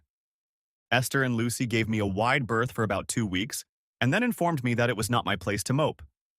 Catherine was still my only comfort. We talked, emailed, or computer chatted almost every day. Her job was crazy and mine kept me busy, but I was counting the time until I left there. There was something missing in my life. I had been we for over 30+ years, and being me was only getting harder. Chapter 3. A New Beginning. Everyone in the house was anxiously awaiting Catherine's return, and I was getting uneasy as the days stretched on. On Wednesday, I left work early and drove to my new, or should I say Esther's, house. I parked in the driveway, figuring I'd be picking Catherine up at the airport tonight. I walked in the front door and there she was talking to her mom and Lucy. I think I froze in place and just stared at her. I wanted to rush over to her, grab her in my arms and catch up on the 3 months we'd been apart. "Hi, Steve," she said, smiling her beautiful smile. In that moment, I realized that I loved her and wanted her more than anything in the world. We had never once exchanged the L word, but deep down I knew she felt the same way. "For Christ's sake, give her a kiss before you pout in your goddamn pants." "I may be old, but I'm not stupid, you know," Esther said with a smile. Lucy told her to shut up. Last time they couldn't get away from each other after the first week. At least this time we won't have to worry about taking up 2 rooms. Although I still couldn't move, Catherine could do it. We kissed for about 2 minutes before coming up for air. "I'd say you two should get a room if I wasn't so damn hungry and dinner wasn't ready yet. So give her another kiss and we'll meet you in the dining room." Esther told Lucy to get her ass in gear and get them out of there. "God, I missed you," I said. "Snip, come on, we better get over there before Mom freaks out. We have the next 4 nights to get reacquainted." We walked into the dining room hand in hand. "Calm down, or I'll have Lucy hose you down. You're starting to act the way I acted with your father, and that's one memory I want to keep to myself." Esther smiled and I realized I had her blessing, or at least I hoped so. We spent more time in my bedroom than anywhere else. In the town square, I danced most of the songs with her. I just didn't want to let her out of my arms. And yes, I was still a shitty dancer, but I was improving. The first night in bed, I told her I was hopelessly in love with her. When she didn't reciprocate, I got a little worried, but hell, I'd always been the aggressor.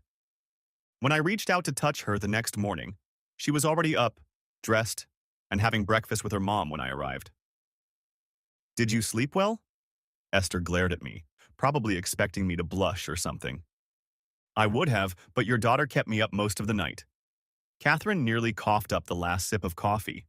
I guess she is like her mother after all. Dinner that night was amazing. I deep-fried the turkey, and Lucy, as usual, worked wonders in the kitchen while Catherine and her mother went to visit. I ate too much. Hell, we all ate too much and had to put off dessert until 8 o'clock. The Dutch apple pie with cinnamon ice cream and the cool French mulberry tart only added pounds to my waistline.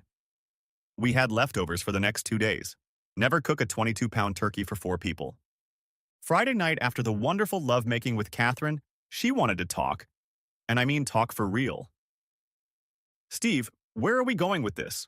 I mean, what are your intentions? I think I've made my feelings clear. I love you. I love you, and I want to spend the rest of my life with you. I don't think I could explain it any clearer, do you? You live and work in Florida, and I live and work in New Jersey. The earliest I will retire is at 62, which is 7 years from now, and you have a little over 4 years left. That's a long time to be apart. I know it won't be easy, but it will be worth it in the end. Catherine, I love you. Steve, love is beautiful but fleeting. After a year or two, the attraction fades, and seeing each other only occasionally, I wonder if we can survive. And where will we live? Do you plan to live with my mom forever? She was asking tough questions. Look, I have money in the bank, a pretty decent 401k, and with Social Security, I can't say we'll be on Easy Street, but we'll have more than enough to live well. Do you want to live in retirement in New Jersey? Hell no, not on my life. I'm tired of the harsh winters and I want to relax and enjoy the warm weather and the cool sand between my toes. I'm just a little worried. Sarah is gone and so is my house. We can buy another one here or a condo on the beach. I just want to spend my life with you. We don't have to decide right now, just give us a chance. She smiled and kissed me again. Did she pull away? She looked concerned about where we were going. I was concerned, but I knew what I wanted, and that was her. The rest of the weekend was a little tense. We were still close, but had some tough discussions on more than one occasion. Our ride to the airport was even more relaxed than the previous one, if that was even possible. Our eyes met often and we never stopped holding hands, but I felt a little discord. I unloaded her suitcases from the trunk, tipped the porter, and enclosed her in my arms again. Catherine, I love you with my heart and soul.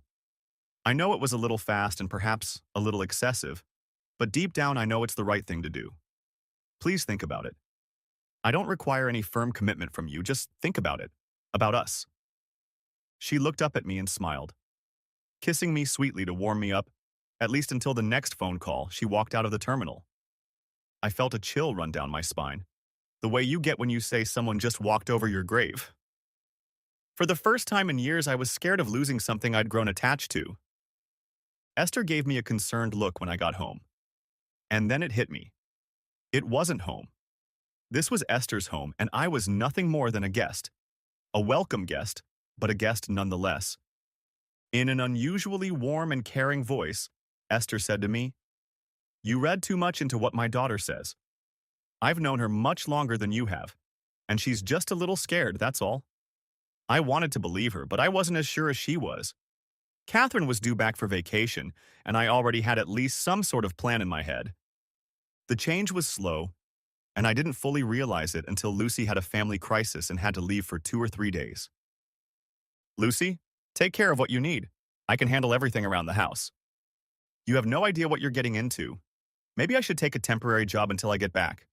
And there's no time. Mind your own business and don't worry about me. I'm not worried about you. I'm worried about Esther. Go on, we'll be fine. It was an absolute fact that Lucy earned every penny Esther paid her. Esther was hell on wheels, so to speak, or maybe just a demanding whore. The food wasn't as good as Lucy's. I was counting the hours until Lucy returned. After dinner the next night, we went to hear music in the town square. The music was 50s style and aimed at a generation older than mine. Esther was sipping a beer, talking to another woman next to her, when Sarah appeared out of nowhere. "Steve, what's up?" she asked with some hesitation, not knowing how she would be received. "I'm doing pretty damn well, don't you see?" The sudden burst of anger surprised me as much as it did her. "Why the hell do you even care? Don't you get enough tail from all your friends? Or are you just trolling for more weird stuff? Why don't you go back to your friends and get one of them on me?" I was practically yelling at her. I didn't even care that everyone was eavesdropping on our conversation, which was already rapidly rolling downhill. I don't think I'll ever forget the look on her face. Her eyes were full of tears, drops were dripping from her nose, and the rest of her face was covered with an expression of horror as she covered her mouth with her hands. Sarah couldn't say anything. I just kept pushing my words into her. "Please, just back off." She ran back across the plaza crying, losing one shoe in the process. Now everyone was looking at me, including Esther. "What?" shouted I to those who were still looking at me. "What would you say to your ex-wife who, after 35 years, started branching out and having fun with everyone?" People looked away embarrassed. "Well, that's the most excitement I've seen here in the last year," Esther said, looking at me. "I think it's time for us to leave this place. You've made a few people think." For the next 3 days, Esther drank only one beer a night. She was still alert, but somewhat subdued. "Are you feeling all right, Esther? You seem kind of down." "Just a little tired. How are you and my daughter doing?" she asked. "Not as well as I'd like, but I think I understand a little of what she's getting at." "Listen to me. She may be a real pig-headed bitch, but you won't find a more caring and honest woman. And that's not counting the fact that she's my daughter and not just any old lady." Her wide smile was reminiscent of the old Esther. Thank God Lucy was finally back. A day late, but back. "How did it go?" was the first question out of her mouth. "Good. I wonder, and how the hell do you do that?" The question sort of came out of my mouth on its own. Day in and day out. Lucy was definitely a better cook than I was. Her dinner the first night back made me think of my mom's roast beef, but it was better. I didn't go out to listen to music that night. 2 nights ago, I'd made a fool of myself and decided to lay low for a few days. Apparently, my issues with Catherine had taken over, and I took it out on Sarah. Not that she didn't deserve it. "You sure made a mess out there," Lucy said as she walked through the door and pushed Esther's wheelchair in. "Everybody, and I mean everybody, is talking about it. The vote is about 65% in your favor, and it would be more if you weren't so cruel. Most people seem to think the same as you do, but they're too prim, or were until yesterday, to say anything, but not now. Steve, what Lucy is saying is that you're doing a good job. The fact that you left your cheating wife has made you somewhat of a local hero. I don't think some of the spouses who were on the fence before are there now. I think there will be more husbands and wives in trouble before your little rant is forgotten. Well, I hope it took you off balance because I was beginning to miss old Steve." The week ended on a high note, at least for Esther. I loved Christmas, and my kids were upset that I wasn't going to Jacksonville to be with them. Sarah was going, and I'm sure they wanted it to be like old times, but it wasn't to be. Of course they weren't on her side, but my daughter asked why I couldn't forgive her mother after almost 40 years together. When I asked her what she would do if her husband cheated on her, it silenced her. I bought gifts for everyone and shipped them via UPS well in advance so I could put them under the tree in time. It was my first Christmas alone, and I was more than discouraged. Even though Esther and Lucy now seemed almost like family, I missed my own children. "Steve, can you pick Catherine up at the airport on Wednesday? Transportation will be a problem at best, and you'll only be here moping anyway," Esther said, starting to trim the artificial Christmas tree. "And if you want anything special to eat, let Lucy know. I like ham and goose for Christmas dinner, but I'm up for almost anything else." I added yams and crescent rolls to the long list of food, and decided that Lucy would be in the kitchen most of the day, and I would be left to entertain Esther and Catherine. Kissing Catherine lifted my spirits, but it still wasn't the same. We held hands, talked, and all the way home she teased me unabashedly. I helped her set up her things in her room, and was already mixing celebratory drinks when she returned, having changed into her winter clothes. It's so nice to be in shorts again. We've probably got a foot of snow up north, and the weather is supposed to drop to 30 degrees by the end of the week. If that's the case, I'll probably stay here another week, she said, looking at me. I handed out the drinks and proposed a toast. To new friends and new life, I said, as I touched both glasses and took the first sip of eggnog. Why don't you go visit your mom? Because I told Lucy I'd help her with dinner tonight. Okay, Lucy, how long has she been sick and what the hell is wrong with her? There was concern and surprise in her gaze. I don't know what you're talking about. You know Esther. Some days she's on the upswing and other days she's on the decline. Maybe you can say things like that to someone, but I've known her too long for it to be true.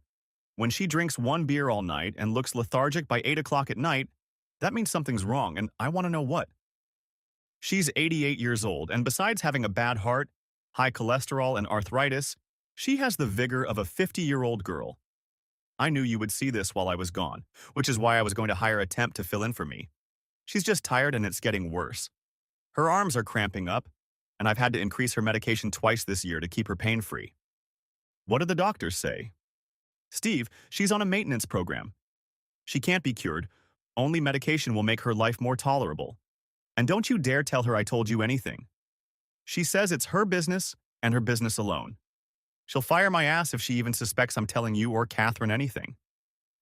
So Catherine doesn't know anything either? The only thing she knows is that her mom is getting older. I give her the news weekly, but Esther makes sure I don't tell her the whole truth. Unless a divine act happens, she won't live to see her 90th birthday. If I felt bad before, it got much worse now. Both Mom and Dad had passed away years ago, and I hoped I wouldn't feel that pain again before it was my time to go. It looked like I would be out of luck. Dinner, as always, was great. I told everyone it was because I had almost cooked everything. I smiled and Lucy rolled her eyes. After dinner, I told Lucy to sit down, and I busied myself with clearing the table and washing the dishes. Standing over the sink, I regretted that we hadn't used paper plates. The dishwasher was overflowing with plates, pots, and serving dishes. I returned to the dining room carrying fresh coffee while everyone leaned back in their chairs and unbuttoned their pants. Well, at least I did. By 8 o'clock, Esther was dozing off, and by 9, she was in bed. Okay, what's up? Asked Catherine to me when we were finally alone. This is the first vacation I'll be spending not with my family, and it finally came to me yesterday morning. Taking her in my arms, I kissed her on the lips. However, having you here now at least makes it more bearable. I'm sorry about that. I remember what that first Christmas was like. My ex may have been an asshole, but it was still hard that first year. Is there anything I can do to make it easier for you? She asked, pulling my body closer to hers. Just holding you here and now is so much easier. That night we made unhurried, tender love. We weren't trying to knock each other down, we were just showing each other how much we missed each other. We had some issues to work out, and I put off discussing them until we could do it face to face. Thursday morning, I informed everyone that I would be gone most of the day. I was finishing up a Christmas delivery. Just like a man, waiting for the last minute to do the shopping. All 3 women admonished me. They didn't realize that I'd already picked out a gift for each of them and had just picked it up. I thought long and hard about each of them. Esther was the easiest to deal with. She loved music, and even though she could no longer dance, I got her the best gift. I gave her an Apple iPod with 1,000 songs from her generation. I figured she would never wear those little headphones, so I bought her Bose headphones. What I had spent on her was nothing compared to what she had done for me in the last 6 months. Lucy was Lucy, and I mean that in the nicest way possible. She wore the same uniform and hairstyle every day. Taking care of Esther was almost her life, and if I were in her shoes, I would miss the simple joys in life if I were a woman. So I booked her 12 spa sessions. They gave her full-body massages, hair, manicures, and other little things they do there. She deserved more, but I was on a budget and spent a lot more on the last gift. I more than liked Catherine. She was beautiful, smart, and fun to be with. We tried to avoid her mom like 2 teenagers doing something bad so as not to worry her. We thought we had to hide what we were doing from her. Hell, Catherine was her daughter and I was living with her mom at practically no rent. I didn't know how she'd take it, that I was fooling around with her daughter so what she didn't know wouldn't hurt her. Okay, so she wasn't stupid and saw right through us, or Lucy told her. I chose the week of March 27th because that's usually a lull in work at that time, and I knew that after a cold, miserable winter, Catherine would want to go somewhere warm. So, with a round-trip airline ticket and another ticket for a 7-day Caribbean cruise in my pocket, I made the return trip, stopping at the liquor store to pick up 2 bottles of wine.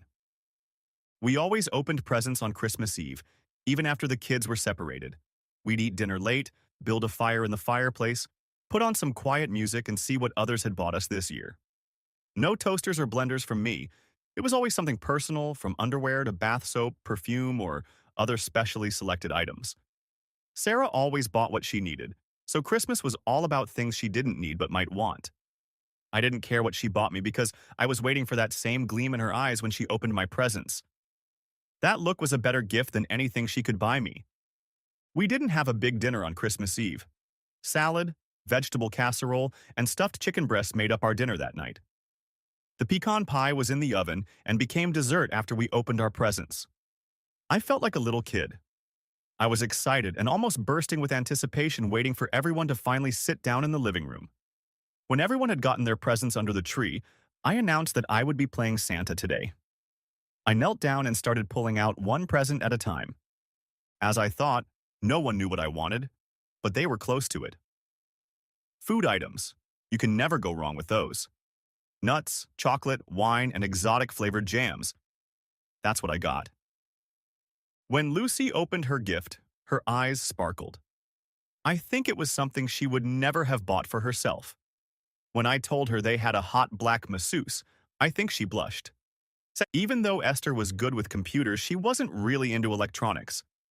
I showed her how the iPod was organized by artist, band, and type of music. When I fired it up and put the headphones on her ears, her eyes lit up. Elvis never sounded so good. I told Esther that I had a Bose docking station on order, and that all she had to do was plug her iPod into it and she could listen to music while recharging it. She gave me a hug and a kiss on the cheek. Now it was time for the final gift. I was going to give Catherine a surprise gift, but decided against it. When she opened the plane ticket, she smiled and said it would be a nice break from the cold. When I handed her the next envelope, she didn't expect anything else and looked back and forth at me and the envelope for a few seconds before opening it. She stared at the ticket, but I didn't see any immediate reaction and started to get a little worried. Had I misunderstood her intentions? And then it happened. The corners of her mouth lifted slightly and her eyes met mine. "For heaven's sake, girl, what's the matter?" her mother asked. "Just a little trip," she replied, now fully smiling and mouthing the words, "Thank you." Everyone thanked each other for the gifts, and while Lucy went to get dessert, Catherine sat down next to me. The little tongue kiss was the dessert I really needed, but the pecan pie with cold whip was my favorite. "I assume there's another ticket in my room?" she asked, looking me in the eye. "Well, it's a double room, and I wouldn't want you to be lonely by yourself." "And I assume it has a double bed?" "Of course it does. And I sure as hell hope you don't get seasick, because it's on one of the upper decks where there's a huge balcony. If you're interested, you can look on the computer to see what our room looks like in the 360 degrees it's got." "Steve, it's just a room, no matter how big or luxurious it is. It's whoever is in the room with you that makes it special." The pie was excellent, and a glass of Burgundy rounded out the evening. Instead of heading to the stores on the 26th for the sales, I wanted to show her some beach condos in Ormond and New Smyrna Beach that I'd been eyeing. "You're right. It's time for me to look into the future and figure out where I want to be in 2 to 10 years. I plan to stay in Florida, but I'd like to be closer to the water. I won't be able to find a place like this on the west coast of Florida, but it's more affordable here," I explained to her as we drove leisurely for 2 hours. All 3 two-bedroom condos were nice, but the maintenance fees surprised me. I guess both insurance and maintenance were much more expensive on the coast. But heck, the fees were more than I was paying for my house in Temple Gardens. I'd have to think about it some more. "What do you think about the beach areas? We could buy something and rent it out until we're ready to move there full time. We could use it as an investment and maybe find a small single-family home because that's what I'd rather have." It looked like I was the one doing all the talking. "When do you plan on moving out of your mom's house?" "I don't have a specific date, but not until we get back from the cruise. I want to go through her house with a fine toothbrush and fix things up before I do. I think she likes having me around and I want to warn her about it so she doesn't think it was something she said or did that caused me to leave. I really care about your mom, and the more I have time to do, the easier it will be for Lucy to keep up with everything. I don't want you to leave because of what I said last time. I know you're not serving her, and you're right. My mom likes you. Speaking of which, now that I've trapped you, so to speak, where do you think we're going? I hoped I'd get the answer I wanted. Well, the first time I wasn't 100% sure and was more than a little intimidated by Thanksgiving, but now I think I finally know where you're going.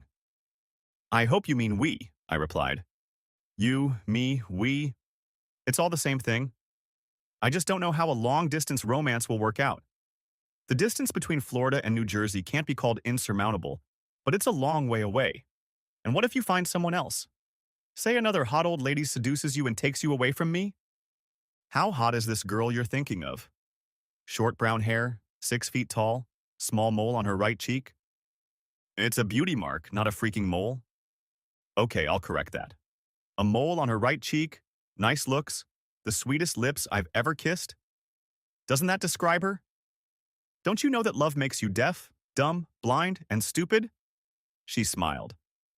Now that we've dealt with that, what was your other question? The rest of the vacation thankfully went much more smoothly. On New Year's Eve, I took everyone downtown so we could celebrate New Year's Eve. I gave Esther a big kiss. She said it was high time I left her daughter for someone with much more experience. I even gave Lucy a big kiss and thanked her for taking care of me these past few months. With Catherine's departure, everything went back to normal, or whatever normal was now. I made a to-do list, and whenever Lucy found something she wanted to change, I always took the time to do it. Just before our cruise in March, Esther caught a cold and there was no way to get rid of it. I took her to every doctor in the area and finally took the day off and went to Orlando to see a specialist with Lucy in my arms. She had bronchitis, and thanks to medication and a nebulizer, she was staying on her feet. I added an air purifier and an extra heater to the bedroom to make it easier for her to breathe. I talked to Catherine about postponing our cruise, but Lucy and Esther didn't want to hear about it. Just go and have a good time. The damned cough won't drive me to my grave, for heaven's sake. Don't you know that only the good ones die young? Besides, you two need to be alone for once. Every time she comes here, you both babysit me. Go on. Have fun with yourselves. I want to see Catherine walking on nothing but her feet when you get back. You know she loves you, don't you? That evening, I let Esther in on a little secret. Lucy, why don't you take the day off? I'll look after Esther and you can go out with your friends. I didn't have to ask her twice. I made her a cup of hot tea, no beer today, built a fire and sat on the chair next to her wheelchair. You know I love your daughter, don't you? Steve, how stupid do you think I am? I've known about you two since that first night. Hell, I'm the one who brought you two together. Okay, it's no secret I care about her. It's just that maybe you don't know how much. With those words, I pulled a small box out of my top pocket and opened it. If your husband were alive, I would ask him for his daughter's hand in marriage, but since there are two of us, you know what I want. Kinda small, isn't it? I cast a glance at her. Does she have any idea you're going to ask her? Probably not, but I'm not going to get a better chance than being alone with her for 7 days. How things will work out, I have no idea. The only thing I know for sure is that I want to marry your daughter so she can make an honest man out of me. Christ, she's going to turn to shit. Damn, I wish I could be there when you ask her. Don't worry, Mom. You'll probably listen to all the details over and over again if I know your daughter. You called me Mom. You'll officially be a mom in a little while, but to me, you've been one for quite some time. She started to cry. Just don't get sentimental on me. I'm not going to, it's just that I was hoping you'd be all mine. See what happens when I bring in another damn woman? She takes my man away. Don't worry, I'm not going anywhere. We talked until almost 10 o'clock. She was happy for me, or should I say the three of us. I hope she won't say no. Esther could hear the concern in my voice. If she refuses, she's a damn fool. And then I'll have you at my complete disposal. But don't worry, she won't say no. You're a catch for anyone. And if she happens to say she needs to think about it, I'll put 100 handsome widowers in front of you so she'll realize that if you snooze, you'll lose. Esther was used to getting what she wanted. Chapter 4. A New Union and Life Without Esther. By 8 in the morning, Catherine was already at the house, suitcases in hand. I had been up most of the night packing, or should I say packing everything I owned into one huge suitcase. And they also say women pack too much. Do you have everything in that suitcase? Everything except my Mustang, but we'll pick that up on the way. I smiled before I tried to lift the suitcase. Screw that, let the porters deal with it. Passport, driver's license, a bunch of cash, and one credit card was all I needed. I checked and rechecked the list the travel agency had sent me. The last thing I put in there was motion sickness pills. I wasn't going to take any chances. We said our goodbyes. Esther hugged me tightly and whispered, "Good luck," in my ear. It was a 5-minute cab ride to the warehouse and about a 3-hour drive to the harbor, so we had plenty of time to talk. This would be my first official cruise, and I was looking forward to it so much you wouldn't believe it. I put all of my valuables, including my ring, in a small backpack that I planned to keep with me until we were in the room. No misses if I could help it. Even express check-in took a while, and our bags didn't show up until after a stupid procedure called muster. I felt like I was on the Titanic, listening to them explain what we would have to do in the unlikely event that we had to leave the ship. We were going to the tropics, for goodness sake. How many icebergs could there be? I unpacked all of my things, hung them in their places, and put the rest away in my dresser drawers. Catherine hung up her 2 long dresses, and that was it. I work from my suitcase. I know where everything lies, so with the exception of toiletries, everything stays here. I guess she was already an old handywoman. We signed up for a few excursions, but mostly wanted to spend time alone. We walked around the ship, learned where everything was, and went back to the cabin. "Let's swim in the pool," she suggested. In her 54 years, Catherine looked more than good. If I didn't know any better, I would have sworn she was never a day over 40.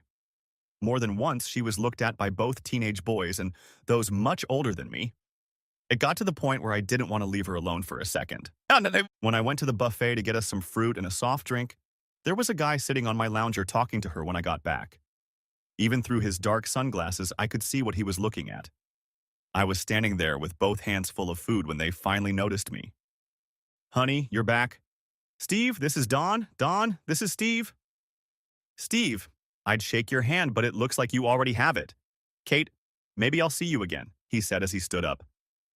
"Kate," I said, looking at her. "Let me help you."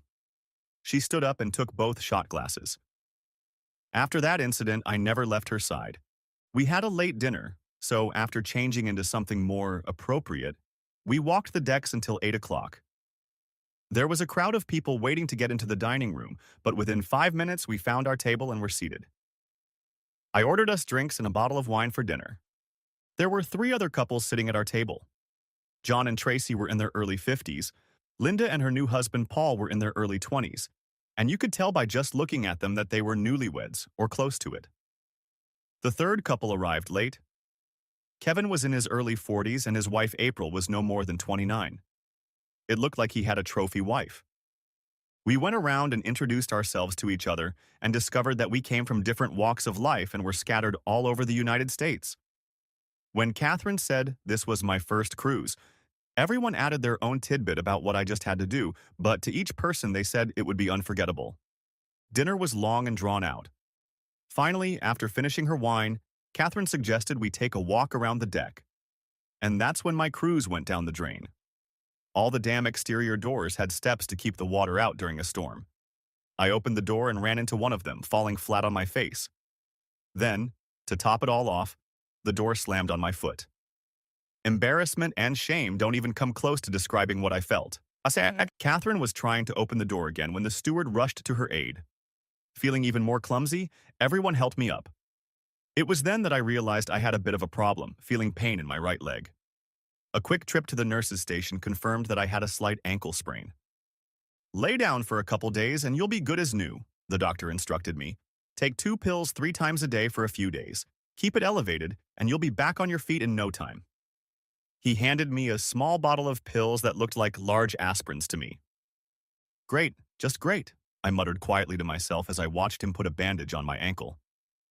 It hurt in a standing position, but it was manageable. "I can't take you anywhere, can I?" said Catherine, laughing. Looks like you're on bed rest. Not for the life of me. This is my first cruise, and I'm going to enjoy every minute of it, even if it kills me. So we didn't stroll the decks that evening, but we did visit the clubs. We took a table near the dance floor, and I took an extra chair to keep my leg up. It was dark, and the music was really loud. The best thing we could do was watch other people dance. When Catherine was asked to dance by one or more guys, she always told them, thanks, but no thanks. Go ahead and dance, I'll be fine. It doesn't look like I'll be able to do anything for at least a couple days. Are you sure about that? Look, I know you like to dance. Have fun and don't worry about me. I'll just be a good cripple and sit here in the corner, I told her, sticking out my bottom lip. She blew me a kiss. Maybe we should go back to the room and dance something of our own. We'll have plenty of time for that tonight. Right now it's time to party. So for the next 2 hours, she went from one guy to another on the dance floor. She didn't dance a single slow song with any of them, but she did salsa with one of them. She really was a great dancer. We left the club around 30 o'clock at night. I haven't had this much fun in a long time, she said, glowing. We went back to the cabin, undressed and sat on the balcony, enjoying the night air.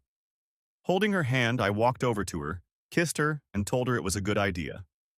We went back to the cabin, and with the balcony door ajar so we could hear the ocean, we made insanely passionate love and fell asleep in each other's arms. We never had breakfast in the dining room, but went to the Lido deck to have breakfast at the buffet. We docked in Key West in the morning, and she was looking forward to shopping downtown. It was crowded, and after an hour or so, my foot started to bother me. Kids, I need to go back while I can still do this. I could see she was disappointed. Look, you go shopping and have fun, and I'll meet you at the ship. Are you sure? I'm sure, I replied, giving her a big kiss. Just don't spend all your money on those overpriced tourist goods. She smiled, and I walked slowly back to the ship. What had taken us half an hour took me almost an hour. When I finally got to the ship, I was sore all over and sweating like a pig. I put ice on my ankle, kept it elevated, and popped 3 of those damn pills. At least from the balcony of my hotel room, I could see the pier and people walking to the ship. It was already 4:30 when I saw Catherine and 2 guys walking down the pier toward the ship. I recognized my new buddy Don, and who the other guy was with him, I could only guess. I think Don was right. He should have seen her around, and it looked like he did. She had probably 4 bags full of clothes, and for the next hour she showed me each item. When she pulled out a bright pink swimsuit the size of 2 cotton balls, I could tell by the look on my face that I was thinking about it. Loosen up. If you have it, show it. And if you don't, show what you have. This one I plan to wear on a special tanning bed. I looked puzzled. Steve, it's a topless tanning bed, for adults only. This time, I want to go home without a trace of a tan, and don't worry, you'll be right there with me. An hour later, we were on that deck with no outerwear. I liberally applied suntan lotion to the places that were pale white and hadn't seen the sun in a while. I let my hand slip a couple times, and all she told me was, later. When Dawn and the other guy I'd seen her with came upstairs, I wasn't too happy. Smiling broadly, she said, You remember Dawn, and this is Paul. I met them both downtown today. How's the leg, Steve? He asked, looking at me through his dark glasses. Much better. It'll probably be healed by tomorrow. I lied, but he didn't know that. As they sat next to Catherine and chatted nonstop, I started to get a little worried. When more than one guy started walking around and staring at her, I said it was time to leave. You're going to get burned and ruin the rest of the cruise if I don't get you out of the sun. You're probably right. We'll probably see you at the club tonight. She got up from the chaise lounge and put on her top. I didn't say anything. Dinner was fantastic, and of course we both ate more than we should have. I only had 1 glass of wine, especially after she said we should take a walk around the deck. I took 2 more pills and, although I was in pain, told her I was fine. I was still limping a bit, but got over it. The club was full, and we could only find a small table in the back. I danced 3 songs in a row, and after the last one, the slow one, a throbbing in my ankle let me know I was almost done. I had endured the best I could, and now I had to get off my foot. Sweat was rolling down my face, and I told her I needed to sit for a couple minutes. At that moment, Don appeared without sunglasses. He was no more than 40, And when he asked Catherine to dance, I told her to say yes. That was the last time I saw her for the next 2 hours. I take that back. She was on the floor with Don, Paul, and two other guys most of the night. She waved at me, but after 3 slow songs and too much drinking on my part, I wanted to get her off the floor. I headed toward the dance floor. She was talking to 2 guys. She had a drink in her hand, and it looked like it wasn't her first. One guy had his arm around her, and the other 2 were talking, laughing, and having a good time. "Honey, I think we should call it a night," I said, looking at the guy hugging her. He immediately pulled his hand away. "But it's still early, and I haven't danced this much in a million years," she said with pleading eyes. "There's always tomorrow night." I held out my hand to her. "Well, guys, I guess I'll see you tomorrow," she told them. But they didn't look too pleased. She had at least one drink and swayed to the music in the background all the way to our room. When we got into the room, she piled her whole body on top of me. "I want you so bad I can't stand it," she began, pulling her dress over her head. However, she slipped and ended up on her ass. That must have awakened something in her because she covered her mouth and ran to the bathroom. Dinner, and seemingly everything she had drunk that night came up. At least that's what it sounded like. I went out and sat on the balcony while she tried to recover. 10 minutes later, a woman came out of there with glassy eyes. "I think I drank too much tonight. Everyone was buying drinks and I must have lost count." I wanted to say, "Not at all, honey," but I held my tongue. Our romantic cruise wasn't working out the way I'd planned. Did we make love that night? Hell no. She left like a light 5 minutes later, snoring. I could only hope tomorrow would be better, but it wasn't to be. I left her to sleep and went to the cafeteria for breakfast. There was only a guy there with his trophy wife. He asked how my leg was and I said it was almost healed. I told him I planned to take it easy today and would probably be back to normal by tomorrow. We chatted about Key West and how his wife had maxed out 2 credit cards trying to single-handedly stimulate the economy. I laughed and said she wasn't the only one. We finished up, and I headed to my room but didn't find Catherine there. I spent the next hour and a half waddling around the decks looking for her. I went from the gym to the dining room and finally to the Lido deck. I looked everywhere for her. Finally, I found her on the deck, topless with her new best friend, Dawn. I was furious, and this time I didn't hide it. "I've been looking for you for the last 2 hours. You could have at least left me a note where you were going." "Well, I got up and you were gone." "You didn't leave me a note where you were going." "If you remember correctly, you were out and asleep," I replied, glad she couldn't see my eyes through my dark glasses. I shifted my gaze to Dawn. "Well, I see you found your new friend easily enough on this big ship," I told her sarcastically. "What the hell does that mean?" "Forget it," said I with disgust.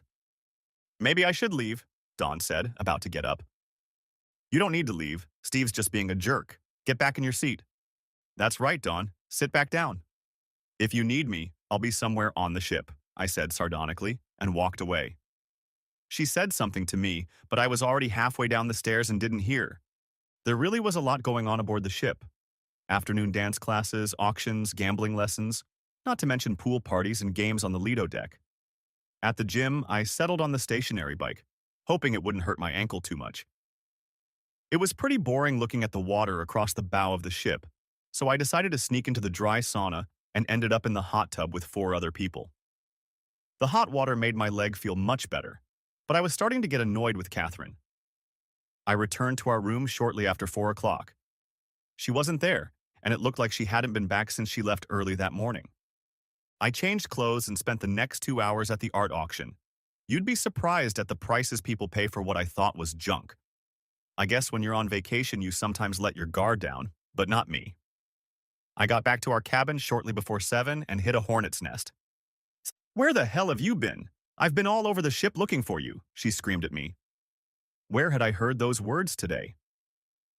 "I was about to tell the captain that you must have thrown yourself overboard." "Where have you been?" "Well, after I left you, I went to the gym, grabbed a bite to eat, and then spent the next few hours between gambling seminars and an art auction." "Why didn't you come back?" "And ruin your good time? I wouldn't dream of it." She heard the bitterness in my voice. "You're starting to act like a real ass. There's nothing I can do about the fact that you fell and hurt your damn ankle." Let's just leave it at that and go get some dinner, okay? We showered separately and dressed in silence. I don't think we said more than 5 words to each other on the way to dinner. Everyone was discussing our next port of call and what they planned to do. We had signed up for an excursion to see the ruins, and I was looking forward to it. When Don stopped by our table and told Catherine that he would love to show her the ruins since I wasn't working, I almost freaked out. He was hitting on her when I was around. No need, Don. My leg is already healed and I'll show her them myself. I threw him a look that basically told him to back off. As usual, we headed to one of the 2 clubs. There, the guys she had danced with the previous nights were sitting at a large table, and against my better judgment, she talked me into sitting with them. We had 2 drinks each and I danced with her for more than half the songs. I was paying for my drink when one of the guys asked Catherine to dance. "Why don't you find another girl to dance with?" I said. She wasn't too happy about the remark and said she'd love to dance, giving me an unkind look. And so the night passed.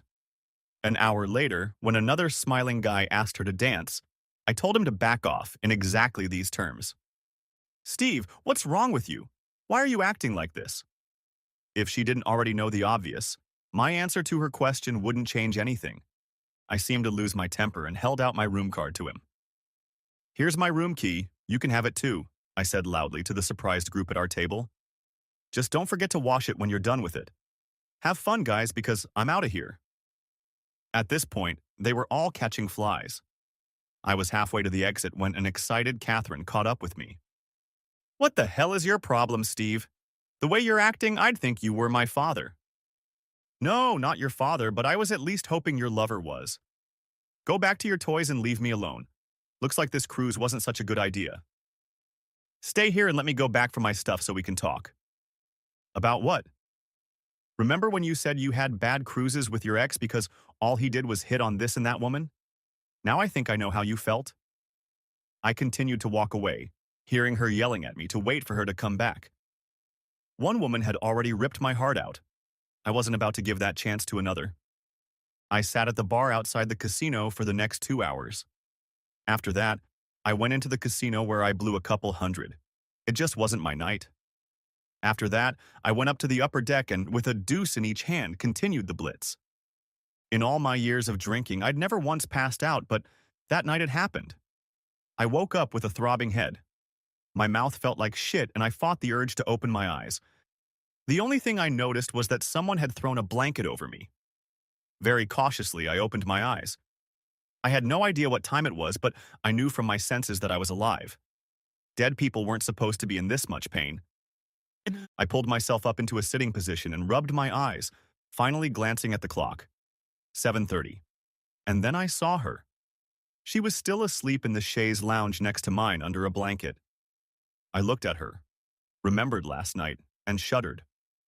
I didn't remember much about the last few hours, but I clearly remembered our last conversation, and I couldn't wait to see what it would be about this morning. I considered all the options, listing them in my head.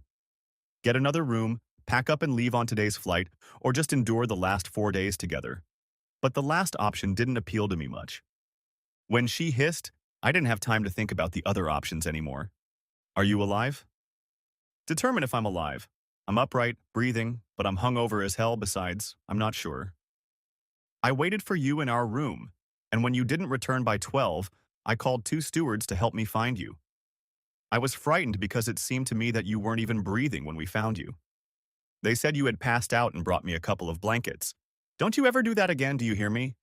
"Why?" "What do you mean, why?" "It's not a hard question, at least it wasn't like that before." "I care about you, that's why," she replied. "Like you care about a pet or something?"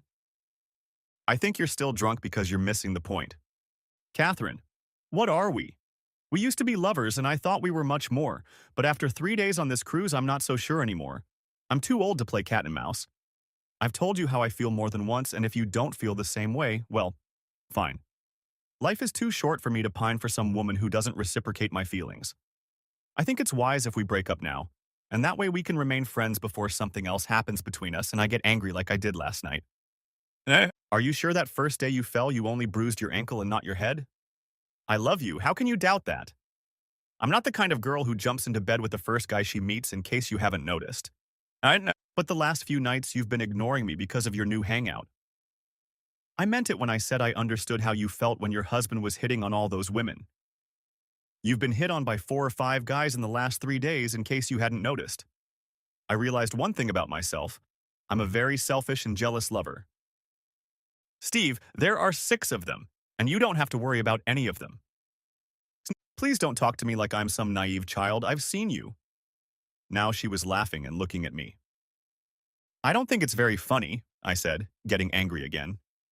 Steve, they're all gay. They're dance instructors from Minneapolis, Denver, and Newark.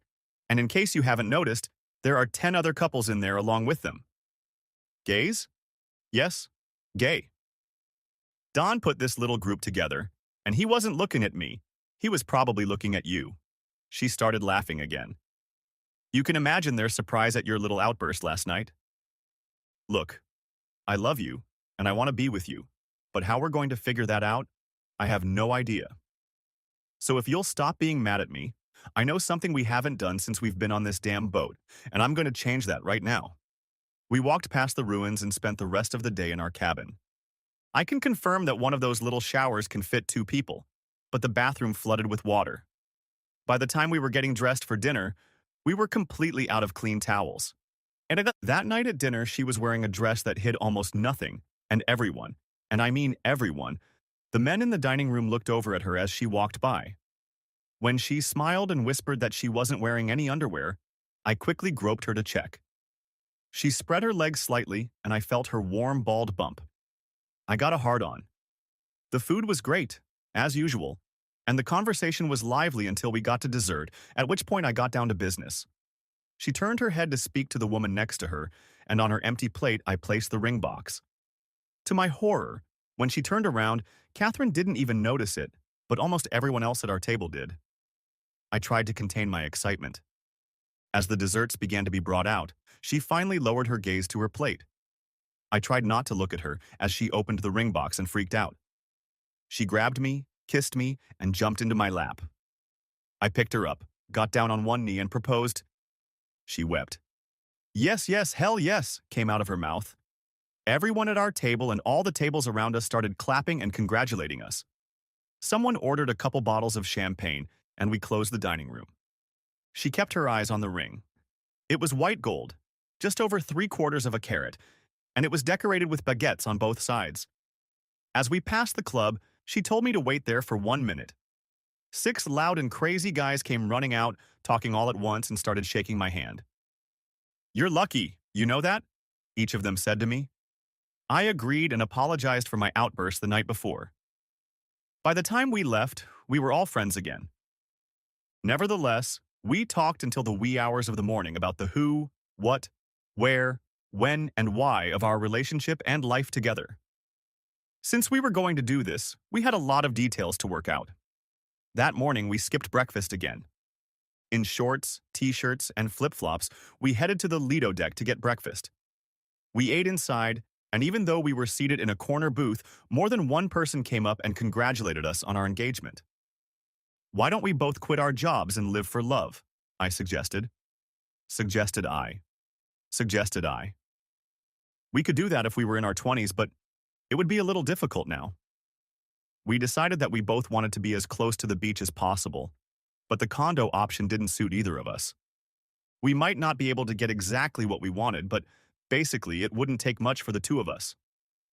2 bedrooms, 1 bath, and a large terrace were all fine with me. However, she said we had to have a pool with a mesh fence to keep the bugs out and a hot tub. Yeah, you know my mom won't be too surprised, and she's been putting us together since before I even got here. I laughed. That's Esther. She gets everything she wants, one way or another. I guess I'm like my mother in that, she said, squeezing my hand. I got what I wanted. We kissed again. Or should I say still kissed? At dinner, we were still the big news in the dining room. The captain and dining room steward came over and personally congratulated us. For dessert, they brought out a cake with our names on it. The taste was heavenly, and everyone raved about how delicious the cake was.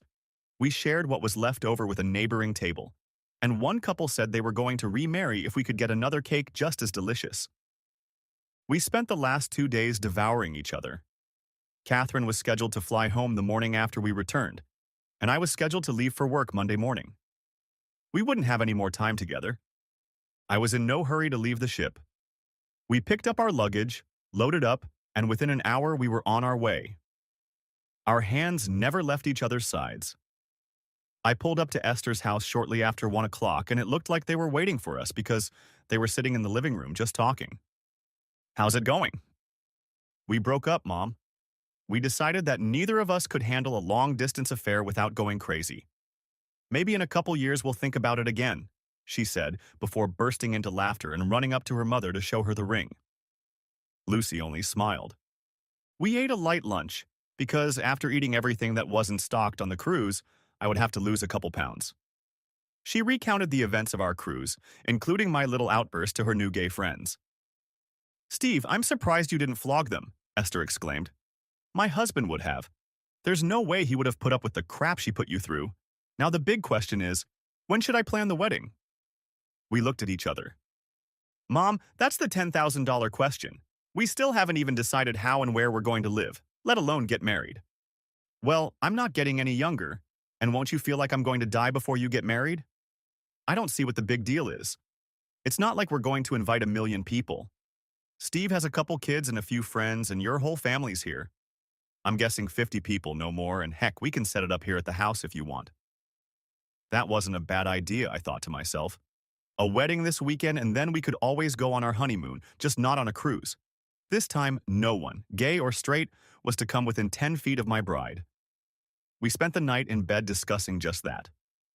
"Easter weekend," we told them at breakfast. "We'll both have Good Friday off and we can get married on Saturday," Catherine told her mom. "That way, everyone will be free and we'll have our honeymoon in June." The date was set, and the plans went into motion. Esther was over the moon. She, Catherine, and Lucy were planning the wedding. I gave them leeway and let Catherine discuss the details with her mom. I told the kids, and they said they would definitely come. They planned to stay with Mom, and no, she was not invited. Within a month, all the plans were made. The food, cake, DJ, justice of the peace, and even the bartender were all set. We had gotten our marriage license, and all we had to do was wait for the date. I was spoiled by having her by my side every day during the cruise.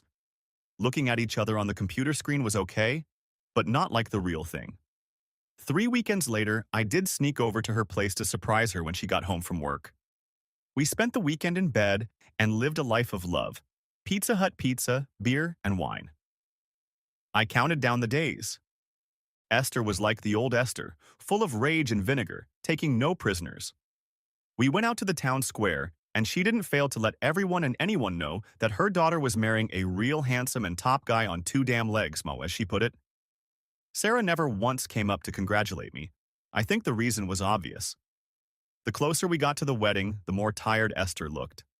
I worried that she was overloading herself, but she said she hadn't felt so alive in a long time. "What can I do to help?" was the only thing that came out of my mouth to Lucy. "I don't want this wedding to kill her, do you understand?" "Steve, it's already done. The only thing everyone needs to do is show up. I have everything on autopilot as we speak. And it's just that she looks weak and tired again, and I'm worried. You and I must look so good at 88. Look, I already told you the doctor is doing everything modern medicine can do, and I don't even wake her up after her afternoon nap anymore. She needs more rest, but she's fighting me. Something about her getting everything she needs after she's dead and gone." I told Lucy I would talk to her tonight at dinner. "Mom, you're starting to look a little droopy. Are you feeling okay?" "I can still run circles around you, and don't get me started about drinking you under the table. Don't worry, I'm having a damn wedding, and don't worry, I'm not going to die on you." She was still gently letting me know that she was fine. I let that pass my ears, but kept my eyes on her. "What's that stuff next to the beer?" she shouted at me Saturday night. "That shit tastes like warm rabbit piss." "Esther, do you even know what rabbit piss tastes like?" "Hell yes, I do, and so does this shit. Now pour me some O'Doul's and bring me my bud." I did as ordered, but only gave her 1 serving, which she didn't like either. On the day of the wedding, it was drizzling rain. I was wearing a suit, but not a tuxedo, and Catherine was wearing an almond-colored floor-length dress. After the "I agree" was done, The party began. We took enough pictures to create an album of memories that will stay with us for a lifetime. I especially made sure we had good pictures of her mom and us, as well as one of the two of us that we could hang on the mantle. My kids were happy for us and welcomed Catherine into the family. Lucy watched Esther like a hawk, and I danced with her in her stroller. She had tears in her eyes as she told us how happy she was for us and that she could now die a happy woman. We both told her that she would probably outlive us both. But looking at Lucy, I wasn't so sure. When I told her I was looking at an apartment, I thought she was going to have a coronary. What, you're going to come here, knock up my daughter and leave? Catherine's a little old for me to knock her up, and I think I've put you off long enough. Your family, for heaven's sake. Who the hell am I going to have fun with? With Lucy? Hell, she's a lightweight at best. You're staying here, and I don't want to hear a word about you leaving. I called Catherine. Steve, if she wants you to stay, why don't you just stay, at least for a while? Besides, Lucy said, Mom still doesn't look well, and I'm a little worried. Besides, if you're around, I'll sleep a lot better knowing that you can handle any emergency. How are you holding up? Other than walking around with a constant boner, no problems. You were spoiled that week on the cruise. I couldn't argue with her about that. I have a realtor looking at a small place on the beach or a block away. I've pointed out to her the 50-mile range we're interested in. So if she finds something, I'll have her email you a picture. I miss you, I told her. I miss you too, but it's not forever, and besides, doesn't absence make the heart grow fonder? Not in my book. She laughed and told me to take a cold shower. Maybe we can make another video if you know what I mean. I reminded her of that option. You're a dirty boy. I gave you a little taste and now you want to feed on it regularly. Maybe this weekend if you behave. I couldn't wait. 2 weeks later, Esther, Lucy, and I returned to Orlando for another visit with her specialists. She needs more rest, and if she doesn't, I'll have to hospitalize her, the doctor told Lucy and me. Her sugar levels are too high, and she's lost 2 pounds since the last time I saw her. Tell her not to drink beer and to eat more. Apparently, the doctor didn't know Esther very well. A cup of hot green tea after dinner was not to her liking. She wanted a bud. Look, Mom, if we don't gain weight and get our sugar back to normal, the doctor's going to put you in the damn hospital. Do you want that? Screw all of them. I'm not going to live forever, but I'm not going to eat porridge and drink Japanese juice. Now get me a goddamn beer. I brought her a half glass of Bud Light. Catherine flew over to look at the 2 places the realtor had suggested, but neither of them suited us. We set some new parameters and told her to try again, but Catherine said she wouldn't mind the townhouse. We had a nice time and tried to fit the week into 2 days. She left with legs, but with a smile. The summer heat had abated, and with it Esther's health. I gave Catherine the latest news every day, and even Lucy was concerned, though she tried not to show it. After some serious arguments, she was admitted to the hospital for observation. She was still losing weight because her appetite was almost completely gone. When she had a feeding tube inserted, I thought she was going to have a cow. Sometime around 9 o'clock on Thursday night, I was reading a car magazine and sitting next to her bed. I thought she was asleep when I felt a bony hand on my arm. I told you I had plans for you, but you never believed me, did you? She said in a weak voice, but with a sly smile. You may not believe it, but Mother still knows best. You are a lovely couple, and for the first time since I met you, I know you are happy. And I guess I can thank you for that, I added. Now, why don't you go to bed before one of the nurses slips a sleeping pill into your feeding tube? I'd rather you pour me a bud. We exchanged smiles. I leaned over and kissed her forehead. I told her I wasn't going anywhere and would be there for her when she woke up. Gently squeezing my hand and smiling weakly, she closed her eyes. I didn't feel like calling that morning. I still had tears in my eyes, and Lucy had been in the hospital all night. I called a friend and asked him to take Lucy back to the house. She was completely exhausted and devoid of any emotion after the long night. I told Lucy I would see her later. Hi, kids, Catherine said, all glowing with happiness. Thinking about me? I was definitely thinking about you last night. I think I burned 2 batteries just this night alone. It couldn't have been easier to say. Honey, your mom died last night. I heard the phone hit the floor. Sobs were heard, then crying. Finally, I heard her ask how and when. She died in her sleep last night. There was no pain. We talked, and when I told her to go to bed, she closed her eyes and never woke up again. Your ticket is waiting for you at the southeastern counter at the airport. The earliest flight is at 2 o'clock in the afternoon. I'm so sorry, hon, I just don't know what to say. Please take a cab to the airport. I don't want you to drive, and I'll meet you when you get there. We talked for a few more minutes before she reminded me that she had to go and make plans to leave. I called her every hour until she got on the plane. By the time she threw herself into my arms, the makeup had already come off her face. Although we all expected it sooner or later, it didn't make it any easier. She cried on my shoulder, and I tried my best to be strong for her, but I was dying inside myself. I handed her my handkerchief and we drove in silence to the house. Esther had already planned her funeral in advance, knowing that everyone would be horrified. The funeral home picked up the body by 9 the next morning.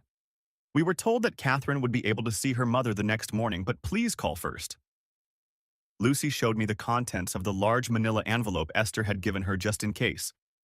The coffin, the plot, and even the newspaper issue were all ready. The only thing I hadn't touched was the thick envelope with Catherine's name on it. At the top it said, "Please read alone." We ate some of the leftovers Lucy kept in the fridge, but no one had much of an appetite. I drank 2 glasses of wine and Catherine sat next to me and finished the leftovers from the bottle. I repeated Esther's last words to her a dozen times, and each time she cried, telling me how much she would miss her. I tucked my wife into bed and sat sipping a glass of wine, looking at the fire in the fireplace. The next few days would be hectic, and then the reality of life without Esther would set in. I missed her already. Her feisty and sharp tongue always made me laugh, or at least embarrassed me when we were out and about. My next thought was Lucy. She no longer had a job or a home. I'd have to talk to Catherine about it. There was no way I wanted to put her out on the street. She'd lived with Esther for over 10 years and loved her like her own mother. When I blinked the next time, the sun was already up and Catherine was standing in front of me. "You sat up all night? You'll be dead by tonight." "Are you okay?" I asked. "No, and probably won't be for a while, but at least Mom is at peace. I guess I never really thought about what it would be like without her. I thought she would always be there for me. Now I feel guilty for not visiting her more often or being nicer to her." I took her head off my shoulder and placed both hands on her face and kissed her. "You meant the world to her. She loved you more than I think you'll ever know. Don't think about what ifs. Just be grateful for the time you had with her." Touching my forehead with hers, she told me she loved me and that we would get through this together. I carried her back to bed, and the screening turned out to be much bigger than everyone expected. Everyone was full and they had to extend their hours of operation to accommodate everyone who wanted to pay their respects. They came in cars, buses, and limousines. They came inside, some with walkers, others in wheelchairs. I recognized many of the people I had met the night before in the square, and everyone said she would be missed. Several people congratulated me on my wedding and remarked on what a wonderful wife and daughter Catherine had become. It seemed that even though she hadn't spent much time with her mother in Florida, these women remembered what she looked like in her 30s and 40s, especially those who were close to Esther. There wasn't a dry eye in the house during the service. After the formal service, Catherine wanted to leave the family for a few minutes so we could say goodbye to her in private. Standing next to Catherine and Lucy, we whispered to Esther how much she would be missed. Catherine touched her face, kissed her, and slipped a letter into her hands. The funeral agent quietly closed the lid of the casket and carried it to the limousine waiting for us. We drove to the cemetery in silence. Although Catherine didn't watch the casket being lowered into the ground, she managed to hold still long enough to get through the rest of it. Afterward, we drove Lucy home and just rode around for a long time, just the two of us. Catherine said she hoped to return to the cemetery in a few days to say goodbye to her, but felt she needed time to recover before that happened. Back in Temple Gardens, we tried to have dinner at one of the restaurants in the square, but after a 10th person came up to us and said he was sorry for our loss, we left. I took her to a small establishment off the road and was finally able to eat dinner in peace. After dinner, we just drove and ended up at a secluded motel on the beach. We walked along the water and sat on the sand listening to the waves until just before midnight.